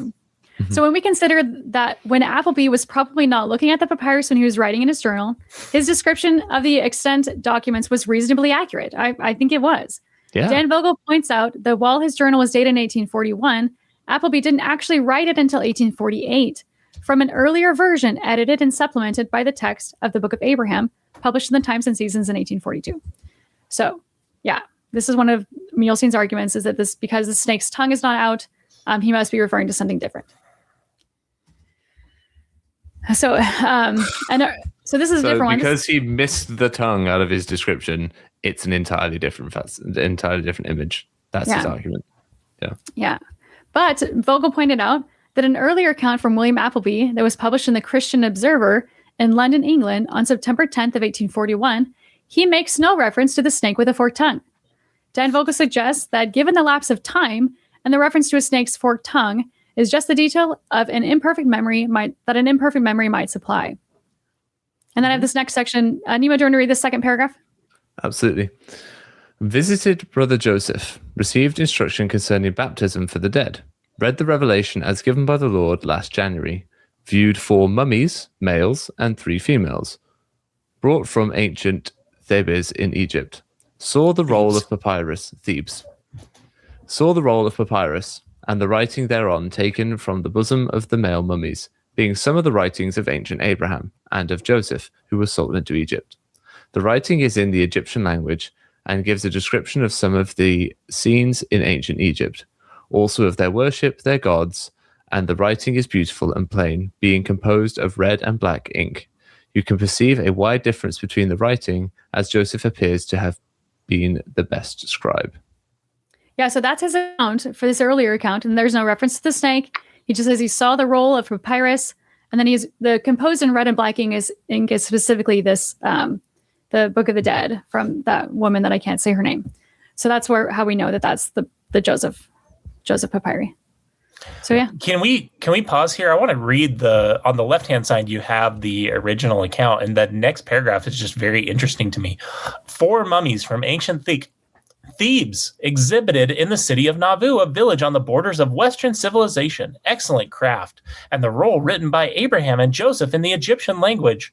Admitting that this is supremely bungling and absurd, yet antiquarians, we think, will concede that there is more good taste in exhibiting the writings of Abraham and Joseph to confirm the faith of the wavering than in the contrivance of the Romish priests, who, to accomplish the same purpose, exhibit the bones and relics of ancient saints.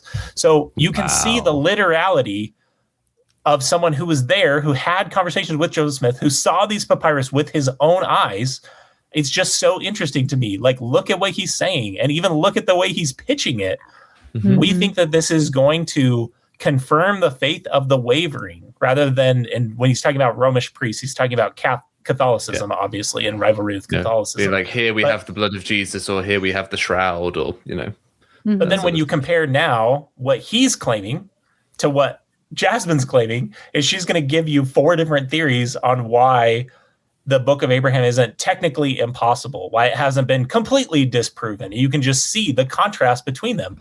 They were expecting that antiquarians would confirm, that secular historians, that Egyptologists, even though that word didn't probably exist at that time, that they would confirm this, so that it would confirm the faith of the wavering. Instead, we've seen the exact opposite, and that's not even a problem for apologists like Jasmin. He looks at it as faith affirming, whereas Jasmin's saying, it doesn't really matter. Even if it weren't true, that wouldn't waver my faith, because... So, well, it was designed to bolster it, according to the people that were there. Mm-hmm. Yeah. It reminds me so much of Joseph Smith's treasure digging methodology also. The treasure is always right around the corner. It's always on the next dig. It's always, we missed something on this time. That next piece of evidence is going to confirm your faith. That's what you're just always told. It's always just one step away. Yeah. Mm-hmm. Yeah, so this next one... A lot of people get tired of waiting. Yeah. Okay, so this next account comes from Charlotte Haven. This is in 1843 and 1890. So shortly after visiting Nauvoo in 1843, Charlotte Haven wrote a letter to her mother describing her experience. This letter was published in the Overland Monthly in December of 1890. So there's a little bit of a gap, but it's still a letter dated 1843. Madam Smith's residence is her. Madam Smith's residence is a log house very near her son. So this is Joseph Smith's mother. She opened the door and received us cordially. She is a motherly kind of woman of about 60 years. She receives a little penance by exhibiting the mummies to strangers. I think it was 25 cents, which I think is roughly $8 to $9 today. When we asked to see them, she lit a candle and conducted us up a short, narrow stairway to a low, dark room under the roof. On one side were standing 6 mummies, to which she introduced us, King Onitis and his royal household. One she did not know. She then took up what seemed to be a club wrapped in a dark cloth and said, "This is the leg of Pharaoh's daughter, the one that saved Moses." And it continues, "Repressing a smile, I looked from the mummies to the old lady, but could detect nothing but earnestness and sincerity of her countenance. Then she turned to a long table, set her candlestick down, and opened a long roll of manuscript, saying it was the writing of Abraham and Isaac, written in Hebrew and Sanskrit. And she read 7 minutes from it as if it were English. It sounded very much like passages from the Old Testament. And it might have been, for anything we knew, but she said she read it through the inspiration of her son Joseph, in whom she seemed to have perfect confidence. Then, in the same way, she interpreted to us hieroglyphics from another scroll. One was Mother Eve being tempted by the serpent, who, the serpent I mean, was standing on the tip of his tail, with which his 2 legs formed a tripod, and had his head in Eve's ear. I said, but serpents don't have legs. They did before the fall, she asserted, with perfect confidence. The judge slipped a coin in her hand, which she received smilingly, with a pleasant "come again," as we bade her goodbye. So Wow. I love that story. Okay, so because Charlotte said that the images came from another roll, and that the serpent was standing on the tip of his tail, with which his 2 legs formed a tripod, when it in fact does not, Muhlestein contends that Haven is describing scenes that are not on any of the extant papyrus. According to Dan Vogel, Haven evidently combined in her memory the image of the walking snake with a tripod-looking baboon, which is pictured here. These are all from the scroll from the Book of the Dead, adorning the rising sun, which someone copied onto a folded sheet in July of 1835 from a badly damaged portion of the Tashirit Min's Book of the Dead. Mm-hmm. So Charlotte's describing images that we don't have. Yeah, and we can't say for certain what Charlotte did or did not do with her memory, right? But this is a very simple explanation. If you're looking at it from Occam's razor, what's more simple? That she misremembered an image that is otherwise entirely accurate, or that this therefore means there is an entire missing papyri that somehow missing. Okay, so a missing papyri that would be in with a set of papyri that the church has admitted don't come from the time of Abraham anyway, but that would somehow magically contain the writings of Abraham that we need it to contain in order for it to be the Book of Abraham as Joseph Smith described it. Mm-hmm. That missing papyrus would somehow have to be thousands of years different in order for it to work. Yeah, and also, why would the snake and Eve be part of Abraham's narrative in any way? Like, that doesn't even make any sense. It's just this to me, I'm struck by the fact that Muhlestein's argument is basically that there's 2 different snake images. So they've invented or imagined this potential second snake image, and that's what he's using to make his argument. This is exactly like how the church has come up with 2 Comoras. Like, there's 2 hill Comoras because the one that we know about isn't the right one. I don't know. To collapse this down with Occam's razor, it's just like, or maybe, I don't know, maybe, Dr. Muhlestein, maybe the explanation you've already told us you take off the table at the very beginning, the simplest one, is just the way we should go, instead of inventing 2 different papyri with snake images on it. Yeah. But also, so his snake that's missing needs a 3rd leg or a tail of some kind, or maybe its tail is positioned differently, and with his tongue out. So, yeah. Oh, no. Sorry to be sarcastic, but all it takes is for that snake's tail to be slightly longer in someone's mind's eye, and it's there. Yeah. Okay, so if we're going to the next one, so this is from Benjamin Ashby. Nemo, will you read this one? Sure. Benjamin Ashby wrote his autobiography sometime between 1897 and 1904. He would have been only 15 years old when he saw the papyri. He recalls, "One day with my mother, I visited his house when he was not in. But we spent an interesting time with his mother. She exhibited the mummies from which the Book of Abraham was taken, as well as the original papyrus on which it was written." Muhlestein argues it is not fully clear, but it appears that his reference to the original papyrus refers to the long roll as the source, since he does not mention frames to the long roll as the source. Since he does not mention frames or slides as is typical when they were exhibited. So what he's talking about here is some of the scraps of papyrus that we do have were mounted onto like glass slides and framed to preserve them. And so I guess what he's trying to do is separate the roll from the slides, which are what we have today, right? So he's trying to say the Book of Abraham is obviously not coming from what we have today. That's what he's trying to argue with breaking this apart. Okay. Yeah, even though the Book of Abraham itself states that it is connected to the things that we have today, to the vignettes. Yes, which is what we pointed out earlier. Yeah. It also, forgive me for borrowing an argument from the Apologists and cry presentism for a second, but I'm not exactly sure when the ones that we have were mounted. And so I guess I'm just struck by the fact that at some point they were on rolls before they were mounted. Like so much of this, he's just like so focused on taking these accounts at absolute face value. And I'm just struck by, again, this methodological difference. When Joseph Smith writes that the Book of Abraham is translated from rolls of papyrus that Abraham wrote with his own hand, we can't take that literally, but he's going to take the most absolute minute details of these accounts absolutely literally, simply because it's favorable to the argument that he's making. This written is by a 15-year-old kid 55 years later.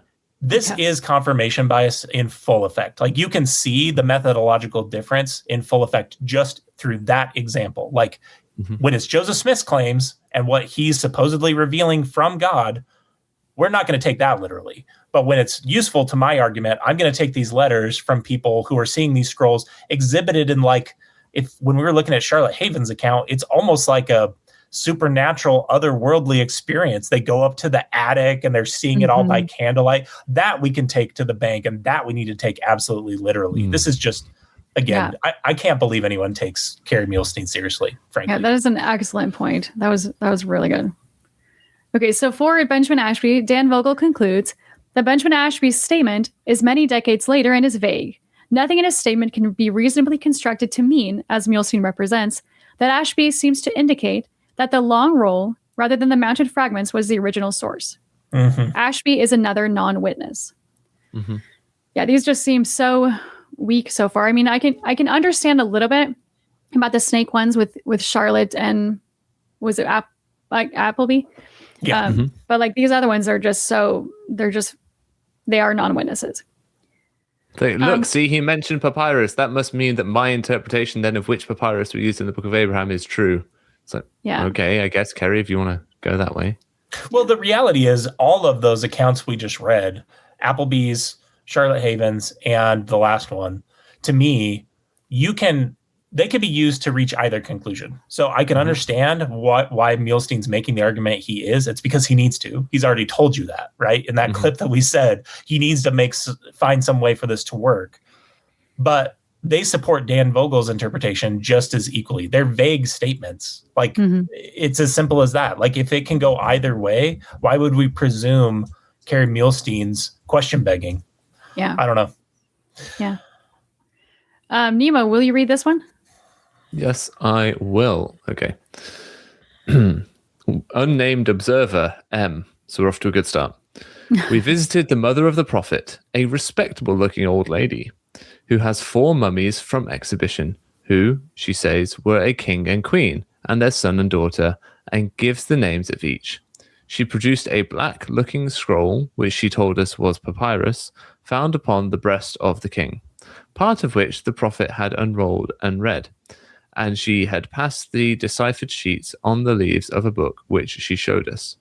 The roll was as dark as the bones of the mummies, and bore very much the same appearance, but the open sheets were exceedingly like thin parchment, and of quite a light colour.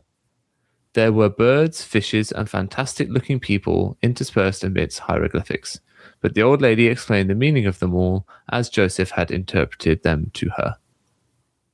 Yeah, so he's saying here that there's birds, fishes, fantastic-looking people, interspread amidst hieroglyphics, and that's important. So Muhlestein notes that the anonymous observer described birds, fishes, and fantastic-looking people, and that we have no depictions of fish. There are no fish on any of these papyrus, from which Muhlestein infers that the Book of Abraham was on a long scroll, not mounted fragments. However, this source describes what was seen on the open sheets, not on the papyrus roll, and it is possible that the observer was mistaken since he was describing from memory he had seen. And this next one, these are just pictures that are on the Book of the Dead.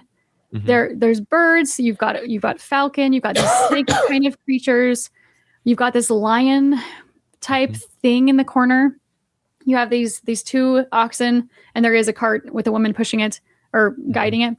And then you have this winged figure at the top. So these are fantastic looking creatures, people, I guess, but there's no fish. So Muhlestein is saying that checkmate, atheists. It's when someone's making a verbal list like that, they just throw fish in. Again, I don't see how you can then take that one small detail and extrapolate it to mean therefore we must. It's like they said it's an archaeologically clean hill. They said that about the hill Cumorah. Therefore, we must look elsewhere for that hill. It's like, no, or we accept that the hill that Joseph Smith believed it was is archaeologically clean, and therefore the things didn't happen. Similarly, it's therefore we must look elsewhere for these fish. No, we accept the other evidences that the text speaks to itself of being from the place where the vignettes are found, and so there is no other scroll to look for. It just isn't what we thought it was. Yeah. Mm-hmm. But Kerry's already told you he doesn't. Told us he won't. He's not going to accept that conclusion. No. Yeah. No. Okay, so this next witness account is from Jerusha Blanchard. Jerusha W. Blanchard was the granddaughter of Hiram Smith. She said she used to hide in the old cabinet that held the mummies in the early 1850s when she was about 5 years of age. In recounting her childhood, she described the mummies. There were 3 mummies, the old Egyptian king and the queen and their daughter. The bodies were wrapped in 7 layers of linen cut in thin strips. In the arms of the old king lay the roll of papyrus, from which our prophet translated the Book of Abraham. Muhlestein says that the account is first-hand regarding the papyrus and second-hand regarding the source of the Book of Abraham. Blanchard was only 6 years old in 1856 when Lucy Smith died, and the mummies and papyri were sold to Abel Combs, and her statement was given 66 years later. Her account provides no support for the missing papyrus theory. Mm-hmm. Mm. It's also interesting. Again, I made this methodological difference comment a few slides ago, but I'll make it again. Here, Jerusha says there are 3 mummies. One of the other witnesses says there was half a dozen. There have been different numbers in every single one of these accounts based on the number of mummies. So there's 4 in the last one. But Kerry doesn't care about that inconsistency, right? Because he can't use that one to effectively argue that there's a missing scroll. It's just, this is what happens when you're like dealing with late accounts of like a weird event like this. People are going to get the details wrong. That's what happens. That's why eyewitness accounts for me are never sufficient to believe at face value exactly that's the way it happened, because people remember things wrong. I'm also struck by the fact that when she's 5 years of age, she's hiding in a cabinet that held the mummies. You couldn't have paid me enough money in the world, probably even today, to hide in a cabinet with actual mummies. Like the image of a 5-year-old crawling into a cabinet with a bunch of mummies is kind of an odd one to me. Yeah. But presentism, Colby, you understand through your modern context that those are dead bodies. She may not have known. She hadn't seen the cinematic classic featuring Brendan Fraser, the mummy. That's true. Why. Yeah. That's the answer. Okay, so this next one's Joseph Smith III. Colby, do you want to read this one? I do. So this is in a letter written in 1898 and later published in the Saints Herald in 1899. Joseph Smith III wrote, "The papyrus from which the Book of Abraham was said to have been translated by Father, already he's telling you that this isn't a first-hand account. The papyrus from which the Book of Abraham, which was said to have been translated by Father. was, with other portions, found in a roll with some Egyptian mummies, pasted on either paper or linen, and put into a small case of flat drawers, some dozen or 16 in number. Part of the stock, one case of mummies, and part or all of the cases of drawers found their way to Woods Museum, Chicago, and a part to St. Louis, where we never learned. I personally, in company with Elder Elijah Banta, my mother's maiden name is Banta, I wonder if I'm related, of Sandwich, Illinois, saw the mummies and case of drawers in the museum in Chicago before the Great Fire in 1871, in which they undoubtedly perished with the rest of the accumulated relics and curiosities. Yeah. So he says some of these cases found their way to the Woods Museum. And that's this man. Because this is obviously before the papyrus re-emerged that was, I think, in 1976. So he's just saying that as far as he knew, they were destroyed in the Great Chicago Fire. Yeah. Yep. Well, everyone thought that. Yeah. So Muhlestein claims that Joseph Smith III considered the papyri that burned in the Great Chicago Fire to be the source of the Book of Abraham. I'm going to pause you. No, he doesn't. He doesn't say that. He literally does not say that. Like, he's misrepresenting the source, and this is supposedly a PhD. Was said to have been translated by my father. Was said. Yeah, that's great. Joseph Smith III does not specify that the long roll was the source of the Book of Abraham, but does indicate that it was the papyrus that we no longer have. Dan Vogel explains that Joseph Smith III never mentions an intact scroll going to any museum or seeing one in Chicago, but clearly states that the papyrus that produced the Book of Abraham was glued to paper or linen and kept in a small case of flat drawers. He assumed part or all the cases of drawers containing the source of Abraham followed the mummies to the Chicago Museum and were destroyed in the fire, as did everyone else. Joseph Smith III's statement does not support the long scroll theory, but rather refutes it. I would also like to say, you know what else Joseph Smith III did claim? To be the rightful heir to the prophetic mantle of his father. That's another thing that he claimed. So, he's being turned to as this reliable witness only when it suits people like Kerry Muhlestein, because he thinks his statements support his theories in the Book of Abraham. But Kerry Muhlstein's never going to take anything Joseph Smith III says seriously about, say, matters of succession when the church split. Or how about polygamy? After the death of Joseph Smith, or polygamy, or anything like that, right? So he's not a trustworthy witness in many of those cases, but yet here, all of a sudden, Joseph Smith III's fair game. Yeah. I can't. I spotted that as well, Colby, and I just cannot believe that Kerry says that Joseph Smith III claims something he just absolutely doesn't. Yeah. Yes. And even if so he did, glaringly obvious, we know that Joseph Smith III, like, based on his age, he would have had no basis to really understand what was going on. Like, this is the other thing, I guess, that I just look at slightly differently because of my experience as an attorney, is like, we have protections against hearsay testimony in court for this exact reason. Like, Joseph Smith III is just recounting a story that he's heard, which may or may not be accurate. And his recounting of the recounting may or may not be accurate. And that's the reason that we have protection against hearsay in trials, to protect people's due process rights. And because the reasons that the rules we have in court have evolved the way they have, one of the gifts that your people, Nemo, the British, gave us is the British common law. And we, in the American system, we have tinkered and tailored with this system because these rules exist for a reason. Like, there's a method behind this madness. The rules of evidence exist because they have proven over literally hundreds of years to be good ways for us to figure out what is and isn't true. And we have protections against hearsay testimony as part of those rules of evidence for that exact reason, because otherwise people can do exactly what Kerry Muhlestein did here, misrepresent what that person even actually said. And that person doesn't even have independent knowledge or personal knowledge of what they're claiming in the first place. So you're getting a bad recapitulation of an original story that then is itself its own bad recapitulation of the bad recapitulation of an original story. It's amazing. Yeah. Yeah, that's great.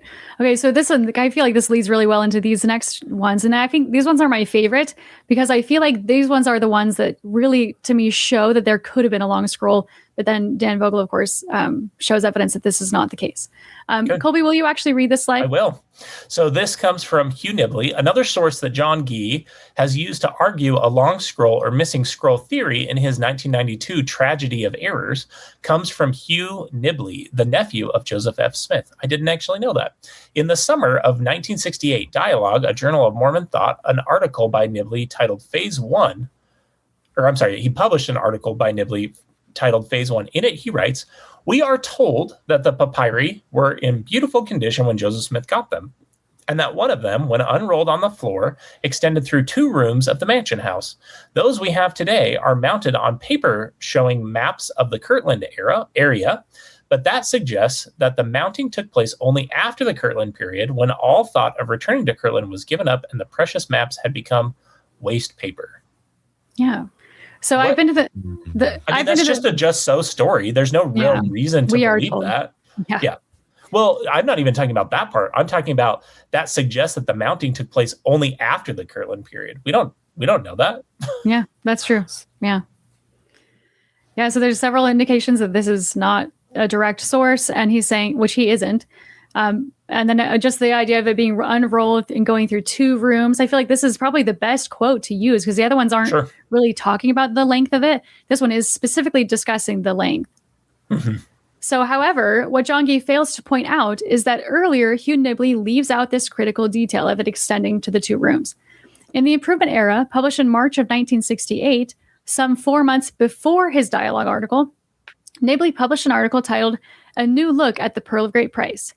Hugh Nibley recalls a story that was shared with him by President Joseph F. Smith, so his uncle, who was the nephew of Joseph Smith Jr. Joseph F. Smith was born, so they're both related. So Joseph, you have Nibley, and then Joseph F. is related to Joseph Smith. Yeah, it's 2 instances of nepotism, a nephew of a nephew. Yeah, literally nepotism. Okay. Mm-hmm. Joseph F. Smith was born in 1838 and would have only been 5 years old during this memory. So very much like Jerusha being so young.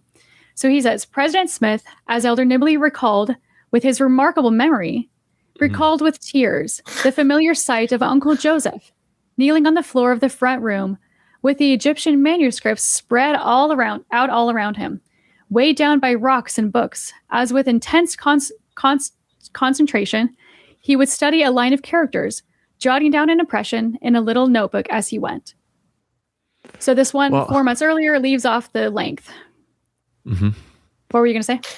It shows that he's taking serious attempts also to understand the writing on these scrolls, and they're not just a catalyst.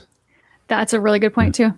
Yeah. It also doesn't involve the scribes in any way. So it's not necessarily impossible that Joseph is looking at the papyri by himself. But I guess I'm just struck by the fact that when these accounts have details that they want to use to their advantage, they matter. When there are details that differ, that don't support their argument, or maybe would suggest that the accounts are, not completely accurate, or maybe they're trying to, as it says here, like he was 5 years old during this memory. Like, how accurate can you really be expected to remember things as a 5-year-old? Like, but also he's a 5-year-old remembering what his uncle told him about his uncle. Yeah. Right. So there's, yeah. Wow. Yeah. Okay. So that one kind of closes out the long scroll theory. So these were the ones that were put forth. Oh, there's a longer one. And I think we've shown that there's really no reason to think that there should be a longer scroll. No. Would you mind, Julia, before we move to catalyst theory, can we go back to the slide where you had the 3 theories laid out together? Oh, sure. Yeah, of course. 1 second. Because, I know I opened with this, telling that story of waking my wife up at 3:30 in the morning. But one of the things I'm really struck by is all of these details. Like, I really appreciate Dan's work on this. I appreciate you putting all these slides together. And obviously, it's important to get into these level of details for people who are curious. But I want to just do a very high-level response to the missing scroll and the long scroll theory. So we just looked at the missing scroll and long scroll theories in great detail, right? And I really appreciate that we've gone through all these details. But for people who just want a very pointed, easy response to the missing scroll and the long scroll theories, I want to point out, and I already made this point, but that the missing scroll theory is completely defeated by the fact that facsimile 3 has Egyptian characters on it, which Joseph completely mistranslates. He doesn't get anything right. There are characters with the names above each of those figures on facsimile 3 that are translated by Joseph Smith, and they don't bear any resemblance to what Egyptologists would translate them today. So the missing scroll theory may be interesting in and of itself, but if you're just wondering if there is some validity to the claim that Joseph Smith translated anything accurately when it comes to Egyptian, that fact defeats that and makes the missing scroll theory a complete red herring. Interesting history if you want to learn about it, but if you're just interested in the question, could Joseph Smith actually translate Egyptian? Facsimile 3 defeats this and makes the missing scroll theory, again, a complete just aside. My rebuttal for the long scroll theory is simply that Egyptologists know how long those scrolls typically are. They know how long a Book of Breathings is a standardized document. It is something that is done for many people who die. And so Egyptologists know what length those documents should be. And so they know when it's laid out, which I think we had it in a diagram earlier, we had on there how much would be missing or not missing.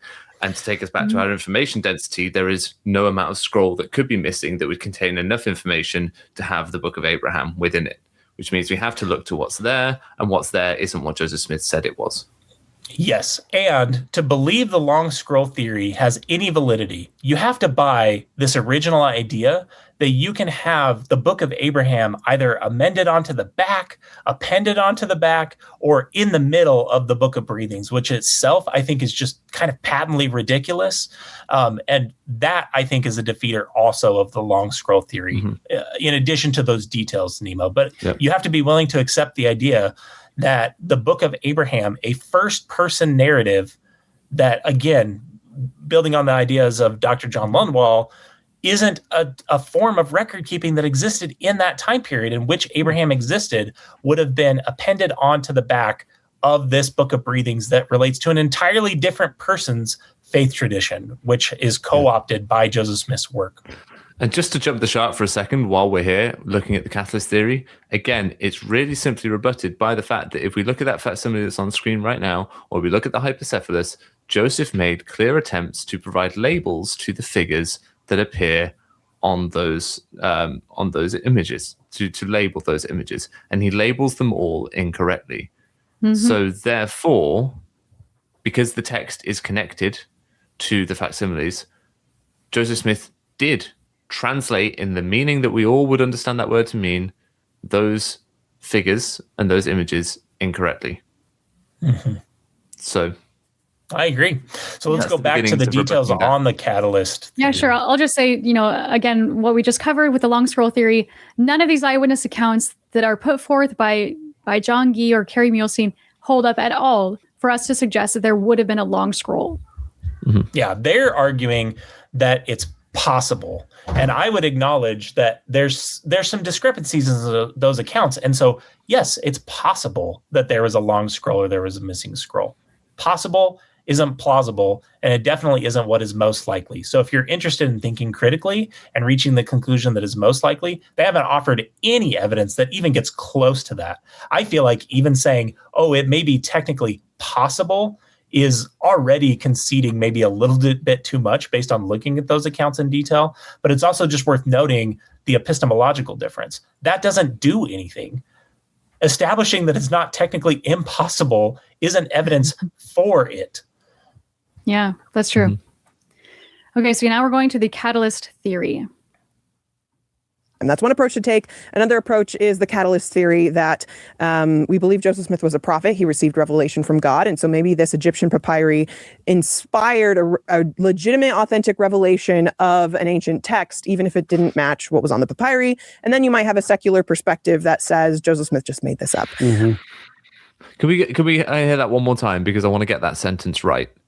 And that's one approach to take. Another approach is the catalyst theory that we believe Joseph Smith was a prophet. He received revelation from God. And so maybe this Egyptian papyri inspired a legitimate, authentic revelation of an ancient text, even if it didn't match what was on the papyri. And then you might have a secular perspective that says Joseph Smith just made this up. Yeah. Inspired a legitimate, authentic translation of an ancient text. And that's a contradiction in terms. It's entirely contradictory within itself. That theory is completely dead in the water. Joseph Smith claims to translate in Doctrine and Covenants 7 a lost scroll attributable to John, right? Like he has a vision of a papyrus that's supposedly in a cave. So if Joseph Smith was just going to have a catalyst type revelation, he knows how to describe having a catalyst type revelation, Jasmine. And so the real issue to me with the catalyst theory, aside from the fact that it's entirely unfalsifiable and that it disagrees with everything Joseph Smith said he was doing, is that it allows for people to believe that Joseph Smith can be absolutely wrong, or actually, I'm sorry, what it requires you to believe is that Joseph Smith can be absolutely mistaken about every single thing he thought about Egyptian, about the process he was engaged in by himself, even though, like I said, he had described other catalyst type revelations. Book of Moses is another example. The translation of the Joseph Smith translation would be another example, right? There's no text that he's referring to that he needed as the catalyst. He knows how to describe when he's just having revelation, Jasmine. And the fact that he doesn't describe the Book of Abraham that way would mean that you are accepting as scripture something that comes out of a process that Joseph Smith himself doesn't understand, and in fact doesn't describe accurately in any detail. That, someone who is willing to believe that theory, I'm sorry, that is something that you're not accepting because you're thinking critically. Like there are so many problems with accepting the catalyst theory to me that it's, again, kind of a wonder that it's even taken seriously.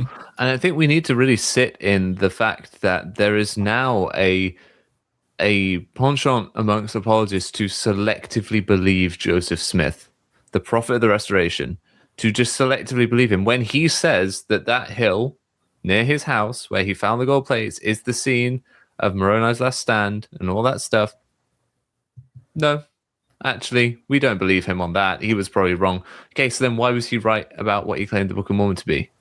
Why is Joseph Smith right sometimes and wrong at other times? Why is he right about, things like written by the hand of Abraham? Yeah. Why is he right about that? In 1831, he sends missionaries to the West. And by the West, I mean like the Midwest, saying that he's sending missionaries to the Lamanites. It doesn't matter what it is. Like the modern apologetic moment is literally retreating from every single falsifiable thing that Joseph Smith ever said. He sends missionaries to the Lamanites, or claims that he's sending missionaries to the Lamanites, and that those people are like contemporary Native Americans to him. Well, when that's disproven by DNA, the Book of Mormon is still true, but everything Joseph Smith believed about the Book of Mormon, everything he believed about the Book of Abraham can be proven to be false, and yet they still believe. I think that is just wild to me. If you were to sit Joseph Smith down with Jasmin Rappleye and let them have a conversation, he would be like, what church or what religion are you defending here? Because it's not the one I started. It's not what I believed. In all sincerity, the version of the gospel, the religion that Joseph Smith started, what he taught about who the Lamanites were, about what the Book of Abraham was, all those things, about where all this took place, has just been abandoned almost wholesale by apologists because it's indefensible. Yeah. And at that point, you ask the question, okay, why are they abandoning it? Is it because they lack faith? Is it because they don't want the church to be true? Of course not. So why do you have to abandon the words of the man who started it all in order to try and maintain? Because they're not stupid people. In order for them to try to be able to maintain a somewhat cohesive narrative about what the church is and about how these things can still be true, they've had to abandon everything that the founder said. Sit with that for a moment if you're listening to this. Just sit with that. That is what they feel they have to do. Yeah. And contrary to Jasmine's claim of bias, all three of us were raised in the church, right?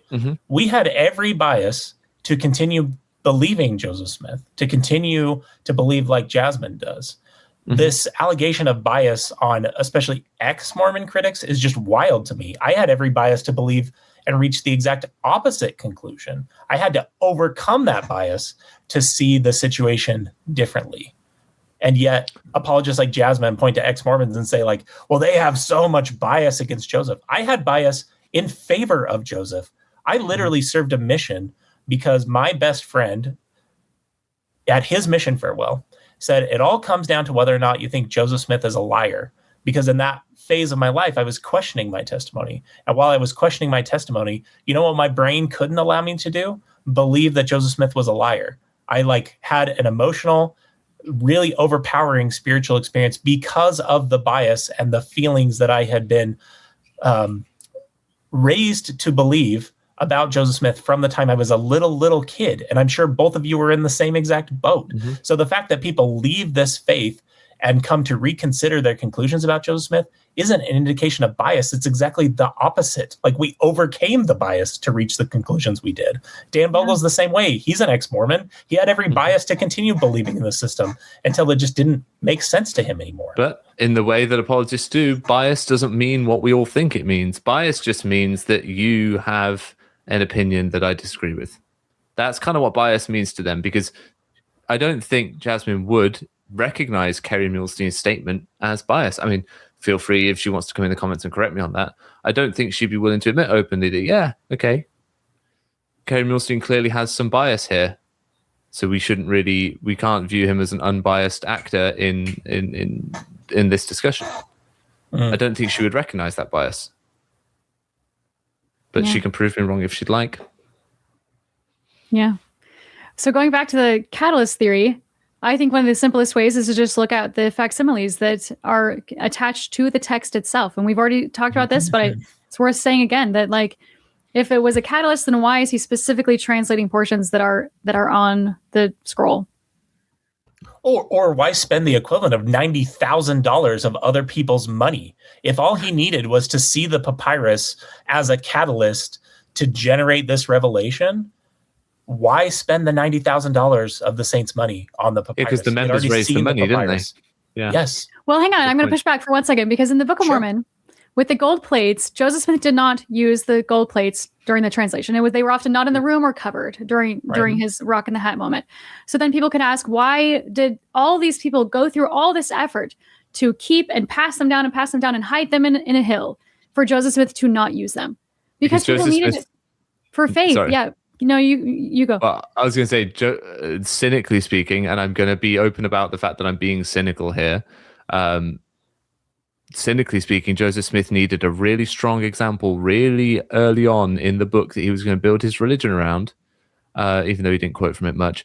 But he needed a really strong example of something that otherwise people wouldn't want to do normally, like kill a defenseless man, being commanded by God sometimes. And sometimes you have to do the things that the commandments would say not to do and that general morality would say not to do. Sometimes you have to do them when God says so. And that is the key to Joseph Smith's ability to act in the ways that he did throughout his time as leader of the church. He said it to Nancy Rigdon: sometimes whatever God commands is right, regardless of whatever the rest of that phrase is. But essentially, it's like whatever God commands is right. And so in one circumstance, he might say, "Thou shalt not kill." In another, "Thou shalt utterly destroy," I think is another quote from that letter. So it's very much that God needed them to go back and get the gold plates, or Joseph needed that narrative so that they could kill someone to take it, to show that some things are more important than other things. That's my cynical view there. But continue, Julie. I want to hear your take. Yeah. Well, I was just going to say that I think a lot of people have said to me that the reason the plates were so important, even though Joseph didn't really use them, is because it helped bolster the faith of those around him. Mm-hmm. And so, like, maybe he just needed the scrolls to bolster their faith so that it could seem like he's doing this translation. Maybe I'm putting words into people's mouths, but that's what I was told. I think that's really good. I think the question then becomes, why is God essentially allowing people to believe a falsehood? Because if God knows that it's a catalyst and that it's just there so that it's something that inspires Joseph to receive the revelation, why is he allowing others around Joseph to believe that he is literally translating it? Yeah, to that point, as we've talked about before, Doctrine and Covenants, I think it's 124, has like detailed descriptions of how many shares a person would be entitled to buy in the Nauvoo house for certain amounts of money. So that's my bigger issue with the catalyst theory, is like it presumes that God could not speak clearly to Joseph Smith in a way that he could say, as you just said, Nemo, you're just getting a revelation as a catalyst. Again, I already think that's a problem, because Joseph Smith had at that point received revelations as catalysts, including about scrolls, and had recorded those without needing to have the scrolls in his possession to build the faith or to catalyze that revelation. So I already think that's a huge problem. But the bigger problem is actually with the model of God. It's building a model of God that can't communicate very clearly to his prophet about a process that people are going to be required to believe that this man is a true prophet. That model of God doesn't make any sense to me when we then look at the specificity of revelations that benefit Joseph Smith, or even revelations that are in the Book of Mormon. Like, we have prophecies in the Book of Mormon about Christopher Columbus coming. It's so odd that the Book of Mormon has very specific prophecies about very specific people right up until the time that it was dictated. And then everything after that is very vague and nebulous. People might want to consider that in and of itself.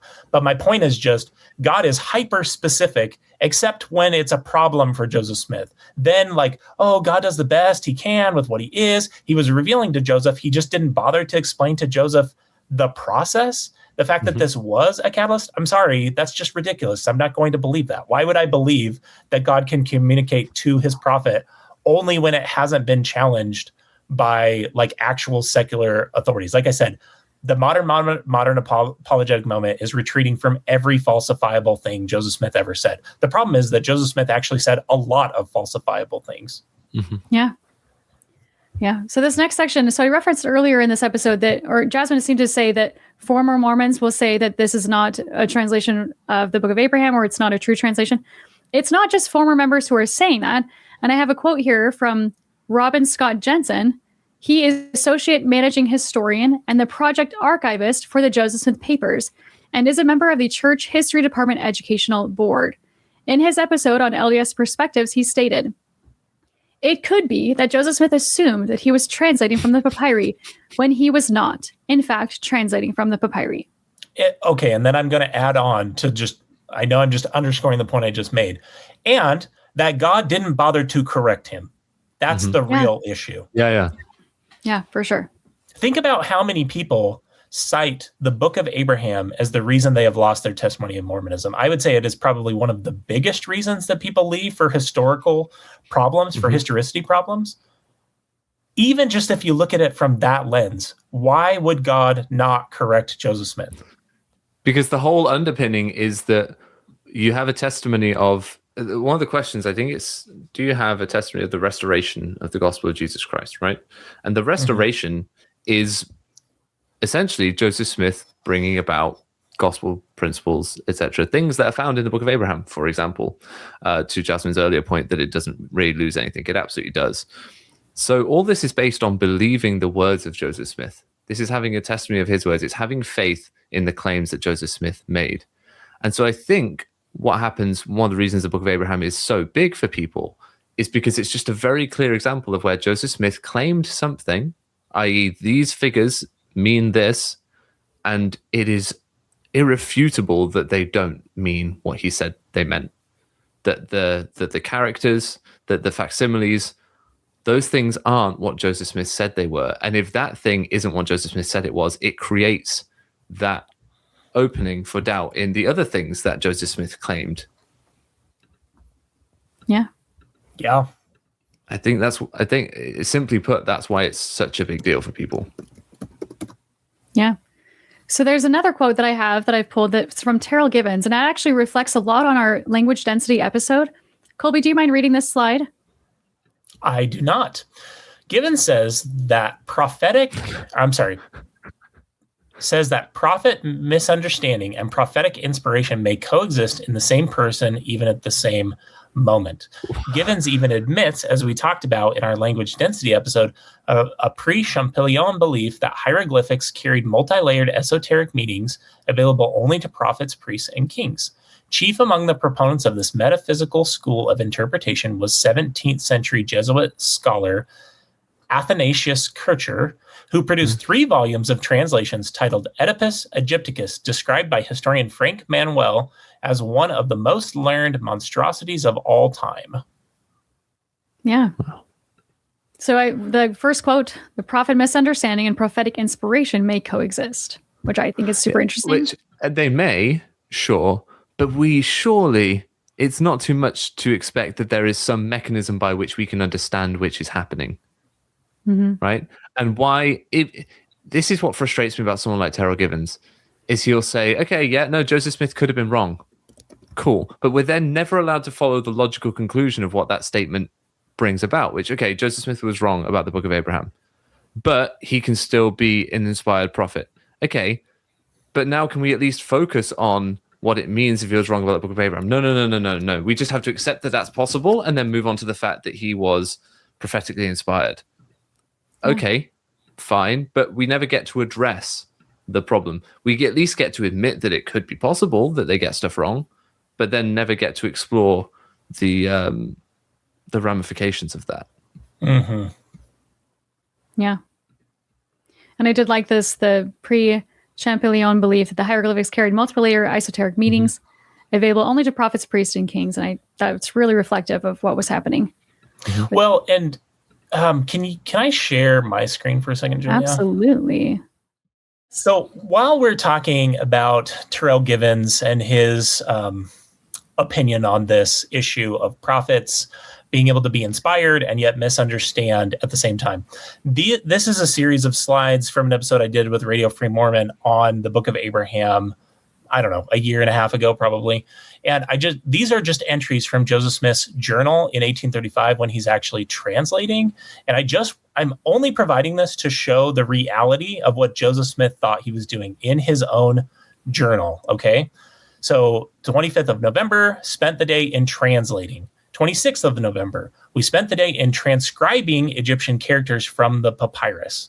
On the 12th of December, Friday, Saturday morning, the 11th, 12th at home, spent the forenoon in reading. At about 12 o'clock, a number of young persons called to see the records, Egyptian records. I requested my scribe to exhibit them. He did so. One of the young ladies who had been examining them was asked if they had the appearance of antiquity. I love that you were reading ahead, Julia. She observed with an air of contempt that they did not. On hearing this, I was surprised at the ignorance she displayed, and I observed to her that she was an anomaly in creation, for all the wise and learned that had ever examined them without hesitation pronounced them ancient. I further remarked that it was downright wickedness, ignorance, bigotry, and superstition that caused her to make the remark. Oh my gosh. And that I would put it on record, and I have done so because it is a fair sample of the prevailing spirit of the times, showing that the victims of priestcraft and superstition would not believe the one should rise from the dead. And this is the next example I really want to show, because this to me is the complete defeater of the catalyst theory. October 1st, 1835, this afternoon labored on the Egyptian alphabet in company with brothers Oliver Cowdery and William W. Phelps. The system of astronomy was unfolded. So I'm going to pause for a second and talk about the Egyptian alphabet that's referenced here. So if people want to look at Dan Vogel's book, he does a really great job of explaining these different documents. One of the documents that is very important to understand is a document known as the Grammar and Alphabet of the Egyptian Language.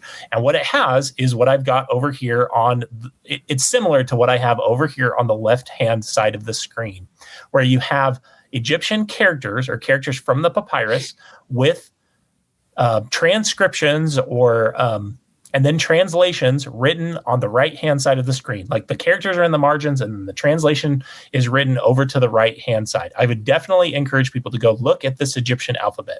The bottom line is that the Egyptian alphabet and grammar is a complete fantasy. We talked about this in our information density episode. But it's premised off this idea that Egyptian had 5 different degrees of meaning and that you moved through these degrees of meaning. All of that is nonsense. It has nothing to do with Egyptian, okay? But as you see here on this entry, the system of astronomy was unfolded. Unfolded to me suggests revelation. So again, we see that Joseph Smith understands that even if revelation is involved in this process, he can still be doing translation by revelation. I think apologists are being very clever in how they try and argue this, but to me, it was always understood that he was doing a translation by revelation. And when we see that Joseph Smith says this system of astronomy was unfolded, you can see here that I've got, this is from the Egyptian alphabet version A, which has the handwriting of Joseph Smith, Oliver Cowdery, and W. Phelps. That's what's over to the left. You can see these characters, right? You can see the same characters in a different manuscript version, the one that was kept by Oliver Cowdery, which is B of this Egyptian alphabet. And you can see there, you've got this little circle with the cross. You see that top character there, the Ja-O-A, and you can see written in there, Earth. And then if you see the half circle, Flow Isis is the way I see it, or Flow East, Moon, and then you've got Flow Isis, Sun. You can see that like he thinks he's revealing stuff that then is in facsimile 2 of the Book of Abraham. So anyways, I just thought this would be a good thing to share really quickly to reiterate that this idea of the catalyst theory, if you actually dig into these documents, it isn't going to save the issue. So while I really appreciate Terryl Givens' approach to pastoral apologetics and being softer to those people that are doubting, this idea that you can bifurcate Joseph Smith's ultimate product from what he believed he was actually doing, he believed he was actually translating, that he was actually revealing these things. And I don't think it is bias or being cynical to just look at what he thought he was doing and say, does the evidence match what he says he was doing? And the simple answer to that is no. The Egyptians didn't call the earth Ja-O-A. That's just complete nonsense. I want to go back to a minute because that story, because I'd forgotten about that. I didn't read ahead, but I was just familiar enough with that journal entry where this woman, he's like, do you not think it's ancient looking or antiquity? And she's like, no, it really doesn't. And then he gets mad at her about this. I just thought that story was so funny. So I just wanted to just say that. And just say, here it is in Mormon scripture, available to you all to see in my quad. It's not just that Joseph wrote this in the Joseph Smith papers and went, oh yeah, they call it Ja-O-A. It's here in canonized LDS scripture, this earth, which is called by the Egyptians Ja-O-A, as he's giving his explanation of what facsimile number 2 says. I also just want to say, I love it. There's a facsimile, there's a part of that that's God Min, where he has an erect penis in there. And then in some of the editions, the church took it out, this little depiction, and then they had to put it back in because it's not true to history. So I just thought that was really interesting. There's another clip from Jasmin. This one's about thin documentation. Book of Mormon, we have a lot more explicit documentation of how translation happened. For the Book of Abraham, the documentation is much thinner. So we've kind of got to reconstruct and speculate what was going on. We don't have witnesses to the Book of Abraham translation in the same way that we had witnesses to the Book of Mormon. And so there is that. And like you said, the Book of Moses was completely revelatory. There was no original text there. There was no seer stone from what we understand. It was just him going through the Bible and receiving revelation about what this text should be. So Can I just point out how problematic it is for Jasmin to harp on about how much evidence we have for how the Book of Mormon was translated, given that apologists and the church have tried to obfuscate how the Book of Mormon was actually translated for years, decades, and are only just starting to get transparent about how it happened in the last couple of decades. Well, and the bottom line is we have 28% of the original manuscript of the Book of Mormon's dictation. If, in my opinion, we will never be able to fully answer the question of what was going on with the Book of Mormon's translation process, because we had, I mean, even just in the original manuscript, I know I've made this point with the two of you before, but we learned through handwriting analysis of the original manuscript about scribes that we didn't even, like, there are still unidentified handwriting samples in the original manuscript. So when Jasmin is saying, oh, we have much better records for the way the Book of Mormon was translated, that's just simply not true. I also just showed, I'm glad I did that, actually. I was worried that was going to be a waste of time. But showing you those journal entries, we have really good evidence of what they were doing with the Book of Abraham translation from Joseph Smith's own journal, from multiple manuscripts of the Book of Abraham as Joseph Smith is dictating it. The scribes are writing it down. They're writing the characters on the left-hand side of the margin.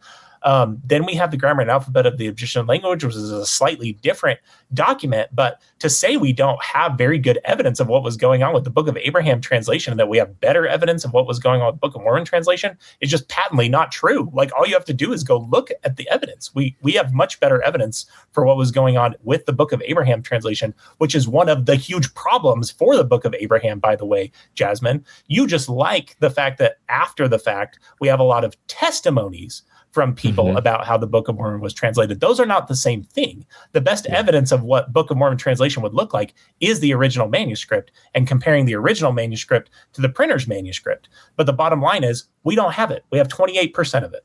And because of that, I have basically satisfied myself to say, I don't think we'll ever fully understand where the Book of Mormon comes from. Do we need to fully understand where the Book of Mormon comes from to answer what it is not?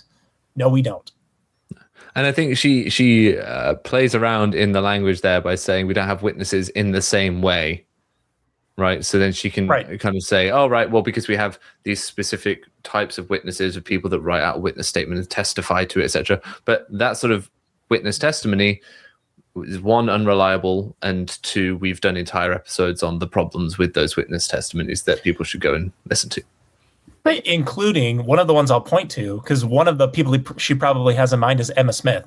Emma Smith says in her last testimony, again, it's like 50 years after the account, which apparently doesn't bother them when it's favorable to their argument. But Emma Smith says that Joseph Smith couldn't write or dictate a well-worded letter.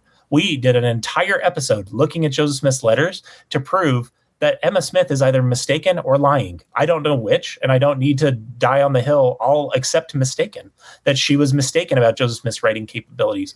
And why in the world would you accept Emma Smith's testimony of Joseph Smith's writing capabilities when we have his letters? Again, I hate to always just make these methodological points, but I think it's important to underscore the difference between the critical approach to these questions, which is really trying to get to what happened, the most likely answer to what happened, where apologetics is just an entirely different endeavor. I at least admire Professor Muhlestein for being willing to admit that he's doing a different endeavor. Jasmin is acting like she's citing the work of scholars and academics, and it's anything but. Yeah. Well, I wanted to also say about the translation process of the gold plates. So just because you cite a document that says that you viewed an ancient source does not mean that the translation is also correct. Those just are not the same thing. But also the translation process for the Book of Mormon, you have people saying that he looked at a stone in a hat, which of course, Nemo, you said it was kept hidden from us. And even in the church's videos that they're making, they won't show this because they don't like it. But also it's not even in the room. It's wrapped in a linen cloth. To me, if I was a member of the church in this time period, I would trust more that he was really trying to translate the Book of Abraham, where he's like consulting different things and he's got all these different things and it just looks more like a translation than the Book of Mormon or the gold plates, where he's just looking at a stone in a hat. And so then we see what happens when Joseph does his absolute best to try and translate something, and then we find out that it's completely not what he said it was. That should be troublesome, or it should at least cause you to stop and think. And to the point, Julia, that they hid the rock in the stone narrative, or the stone in the hat narrative, in Emma Smith's final testimony, do you know what's in there? That Joseph Smith sat there for hours and hours dictating with his head in the hat, reading off of the stone in the hat. Yeah. It's just so crazy the way that they pick and choose which parts of these people's testimony. It's in the same document, like the same 2-page interview, and they'll pick and choose which parts they want to take at face value and which parts they're just never going to talk about. Yeah, for sure. Okay, so this other one introduces to me this was a new theory, although reading Dan Vogel's book and looking at Robert Ritner's, this really isn't a new thing. It was just new to my understanding. So this one is called, I've titled this slide, Not Written by Abraham. This is another clip from Jasmin. Sure. Yeah. All right, I'll read the Book of Abraham. Thanks. I think it's fascinating and fun. And the other thing to note about the Book of Abraham is sometimes people have misconceptions about what it's supposed to be. Certainly, the earliest saints probably assumed that this is Abraham's writing, and that this is they were told from Abraham himself. Bronze Age Israelite writing. It says but the papyri itself dates to the 3rd century-ish BC in Ptolemaic Egypt, and so the context that we can surmise is potentially a Jewish community passing down traditions from Abraham around this time. And I think Latter-day Saints can accept that. There's nothing inherently wrong about this isn't Abraham's words as he spoke them in 2000 or 1200 BC, whatever it might have been. These are traditions that could have been passed down through transmission and editing and redacting, whatever that might be. And what we've got is some kind of text that's ancient in some 3rd century BC context that we believe contains revelation in the Word of God. Now, transmission, editing, and redacting. Wow. That's super interesting. Do you guys have any other thoughts before I? Oh yeah, it's perfect. It says it in the text. Yeah, it says it was written by his hand. Translation of the Book of Abraham, written by his own hand upon papyrus, and found in the catacombs of Egypt. That's what it says. And then here I have just a few slides where these are prophets of the past, or general authorities. President Seymour B. Young in the April 1914 conference, he says it's written by his own hand. You have George Albert Smith in October 1925 General Conference. He also says it's written by his own hand. You have Spencer W. Kimball in October of 1966 saying it was written by his own hand. It doesn't make sense to me. It was just wild to me to hear her say that, where it's like, this could have been in tradition handed down. So I've added this new theory. To me, it's new. It's not really new because Dan Vogel has addressed this in his book, and then other scholarship has addressed this as well. But so the new theory is that it's a Jewish tradition, or that it has an ancient core. The Book of Mormon may still preserve authentic ancient traditions about the Book of Abraham may still preserve authentic ancient traditions about Abraham. That there are parallels between the Book of Abraham and later ancient Jewish or Egyptian texts. And one thing I do want to say is I didn't put these rebuttals in this episode. If you guys are interested in that, how that's not true, Dan Vogel talks about this. He addresses these traditions that a lot of people will say, oh, well, this book lines up with a whole bunch of other traditions about Abraham. And Dan Vogel breaks them each down, or at least the most important ones. And he says these are not the case. In fact, some of them are completely the opposite of what the tradition is. And so if you guys are interested in that, look at Dan Vogel's book, or we can obviously do another episode talking just about that specific theory. It's just one I had never heard. I don't know if you guys have more thoughts on that one. No, I would love to do future episodes on the Book of Abraham. It is kind of absurd to me how simple the actual explanation is when it all clicks into place. But understanding, it was Dan Vogel's book that allowed me to finally understand when apologists say this is why they're making this argument. And these are the documents that they're talking about, because each of the arguments, each of the four we looked at today, are made because of desperate expediency. Like they are all, they're not evidenced. They are responses to the Book of Abraham. What they are is they're an invitation, a theory on why you shouldn't just follow Occam's razor. That's what they are. And reach the obvious conclusion, which is that if we just take Joseph Smith's claims at face value, what he thought he was doing, he wasn't doing it. It's as simple as that. Yeah. So I felt it would be good to end with Robert Ritner's kind of take on this whole thing. And this is from his Mormon Stories episode from earlier. And I think we've already established that you date these papyri to around 100 BCE. Is that right? Yes. So it's pretty hard to even make the claim that Abraham, that these papyri were written by the very hand of Abraham when they were actually written somewhere between 1600 and when they date to 16 to 1900 years after Abraham would have lived, if Abraham had ever lived at all.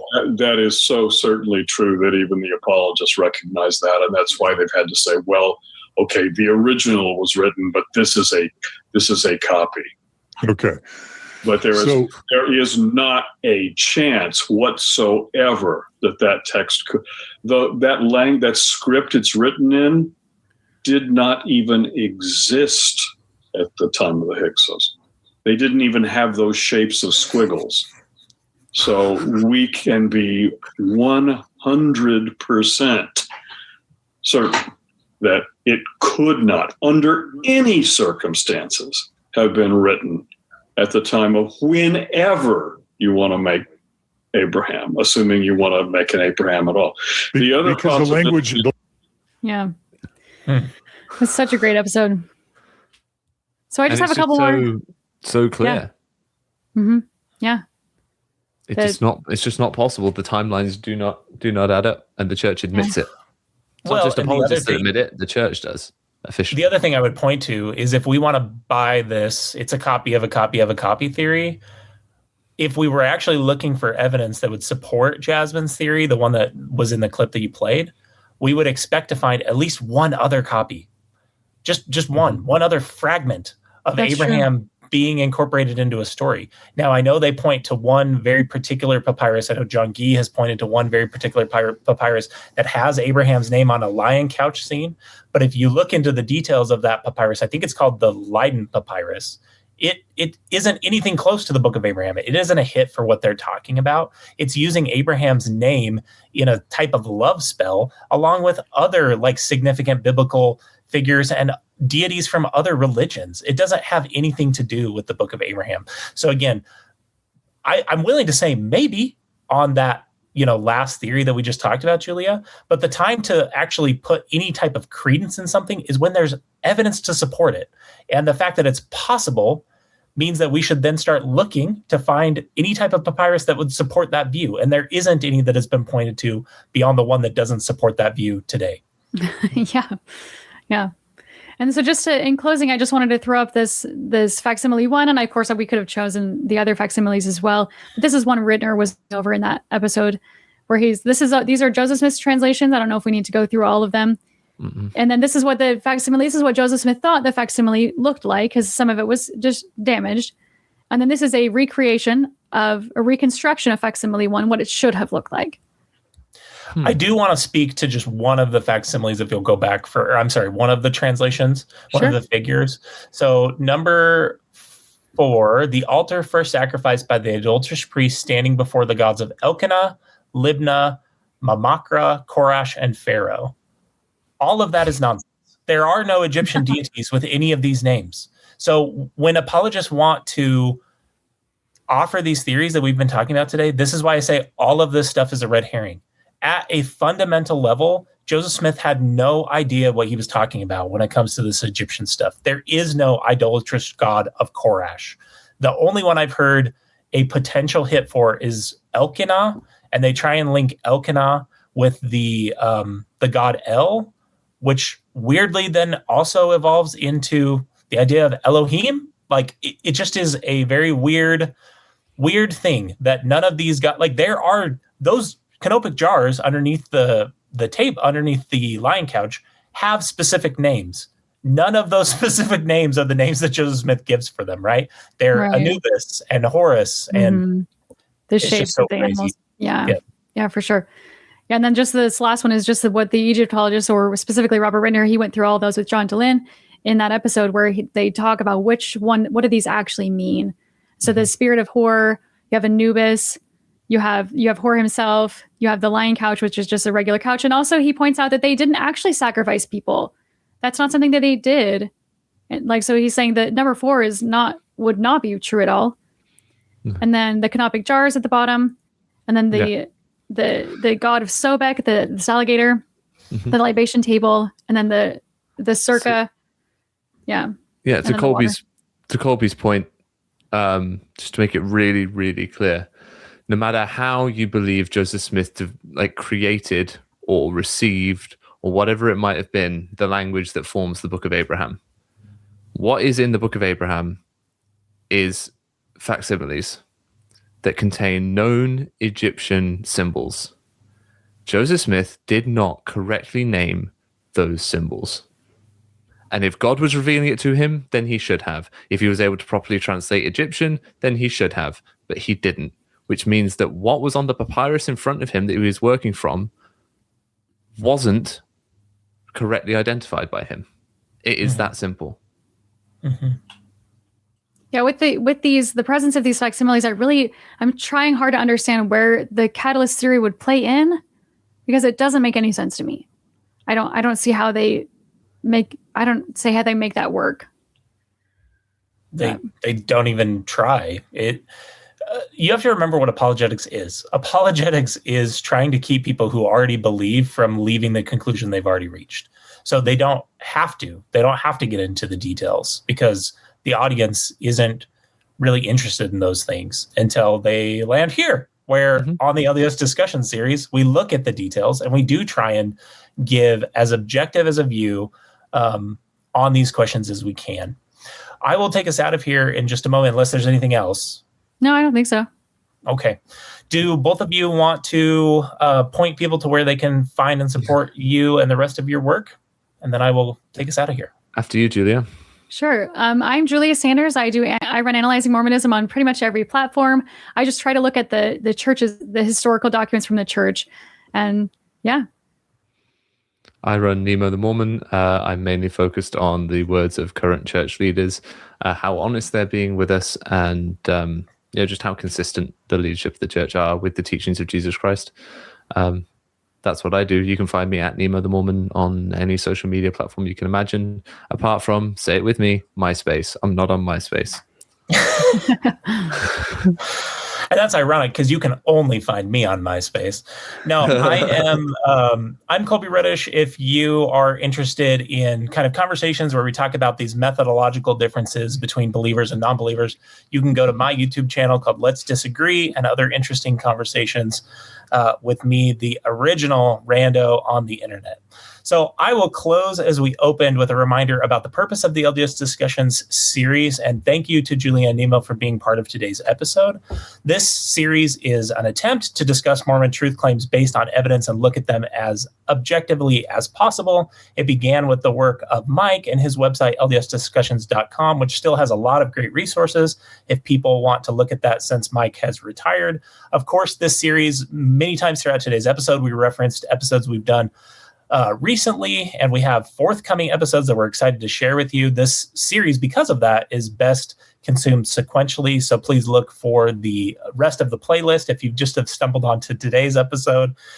And this is one of the most important things, according to John, that Mormon Stories has ever done, and I agree with him. So if this work is important to you, if you enjoy these deep dives onto looking at these things in greater detail, and especially this kind of new approach where we're directly responding to an apologist, let us know what you think of that. You can email John your feedback at mormonstories@gmail.com, and we'll look forward to catching you again soon on another episode of LDS Discussions series on Mormon Stories podcast. With that, everyone, please be good to each other, be kind to each other, and we'll see you again soon.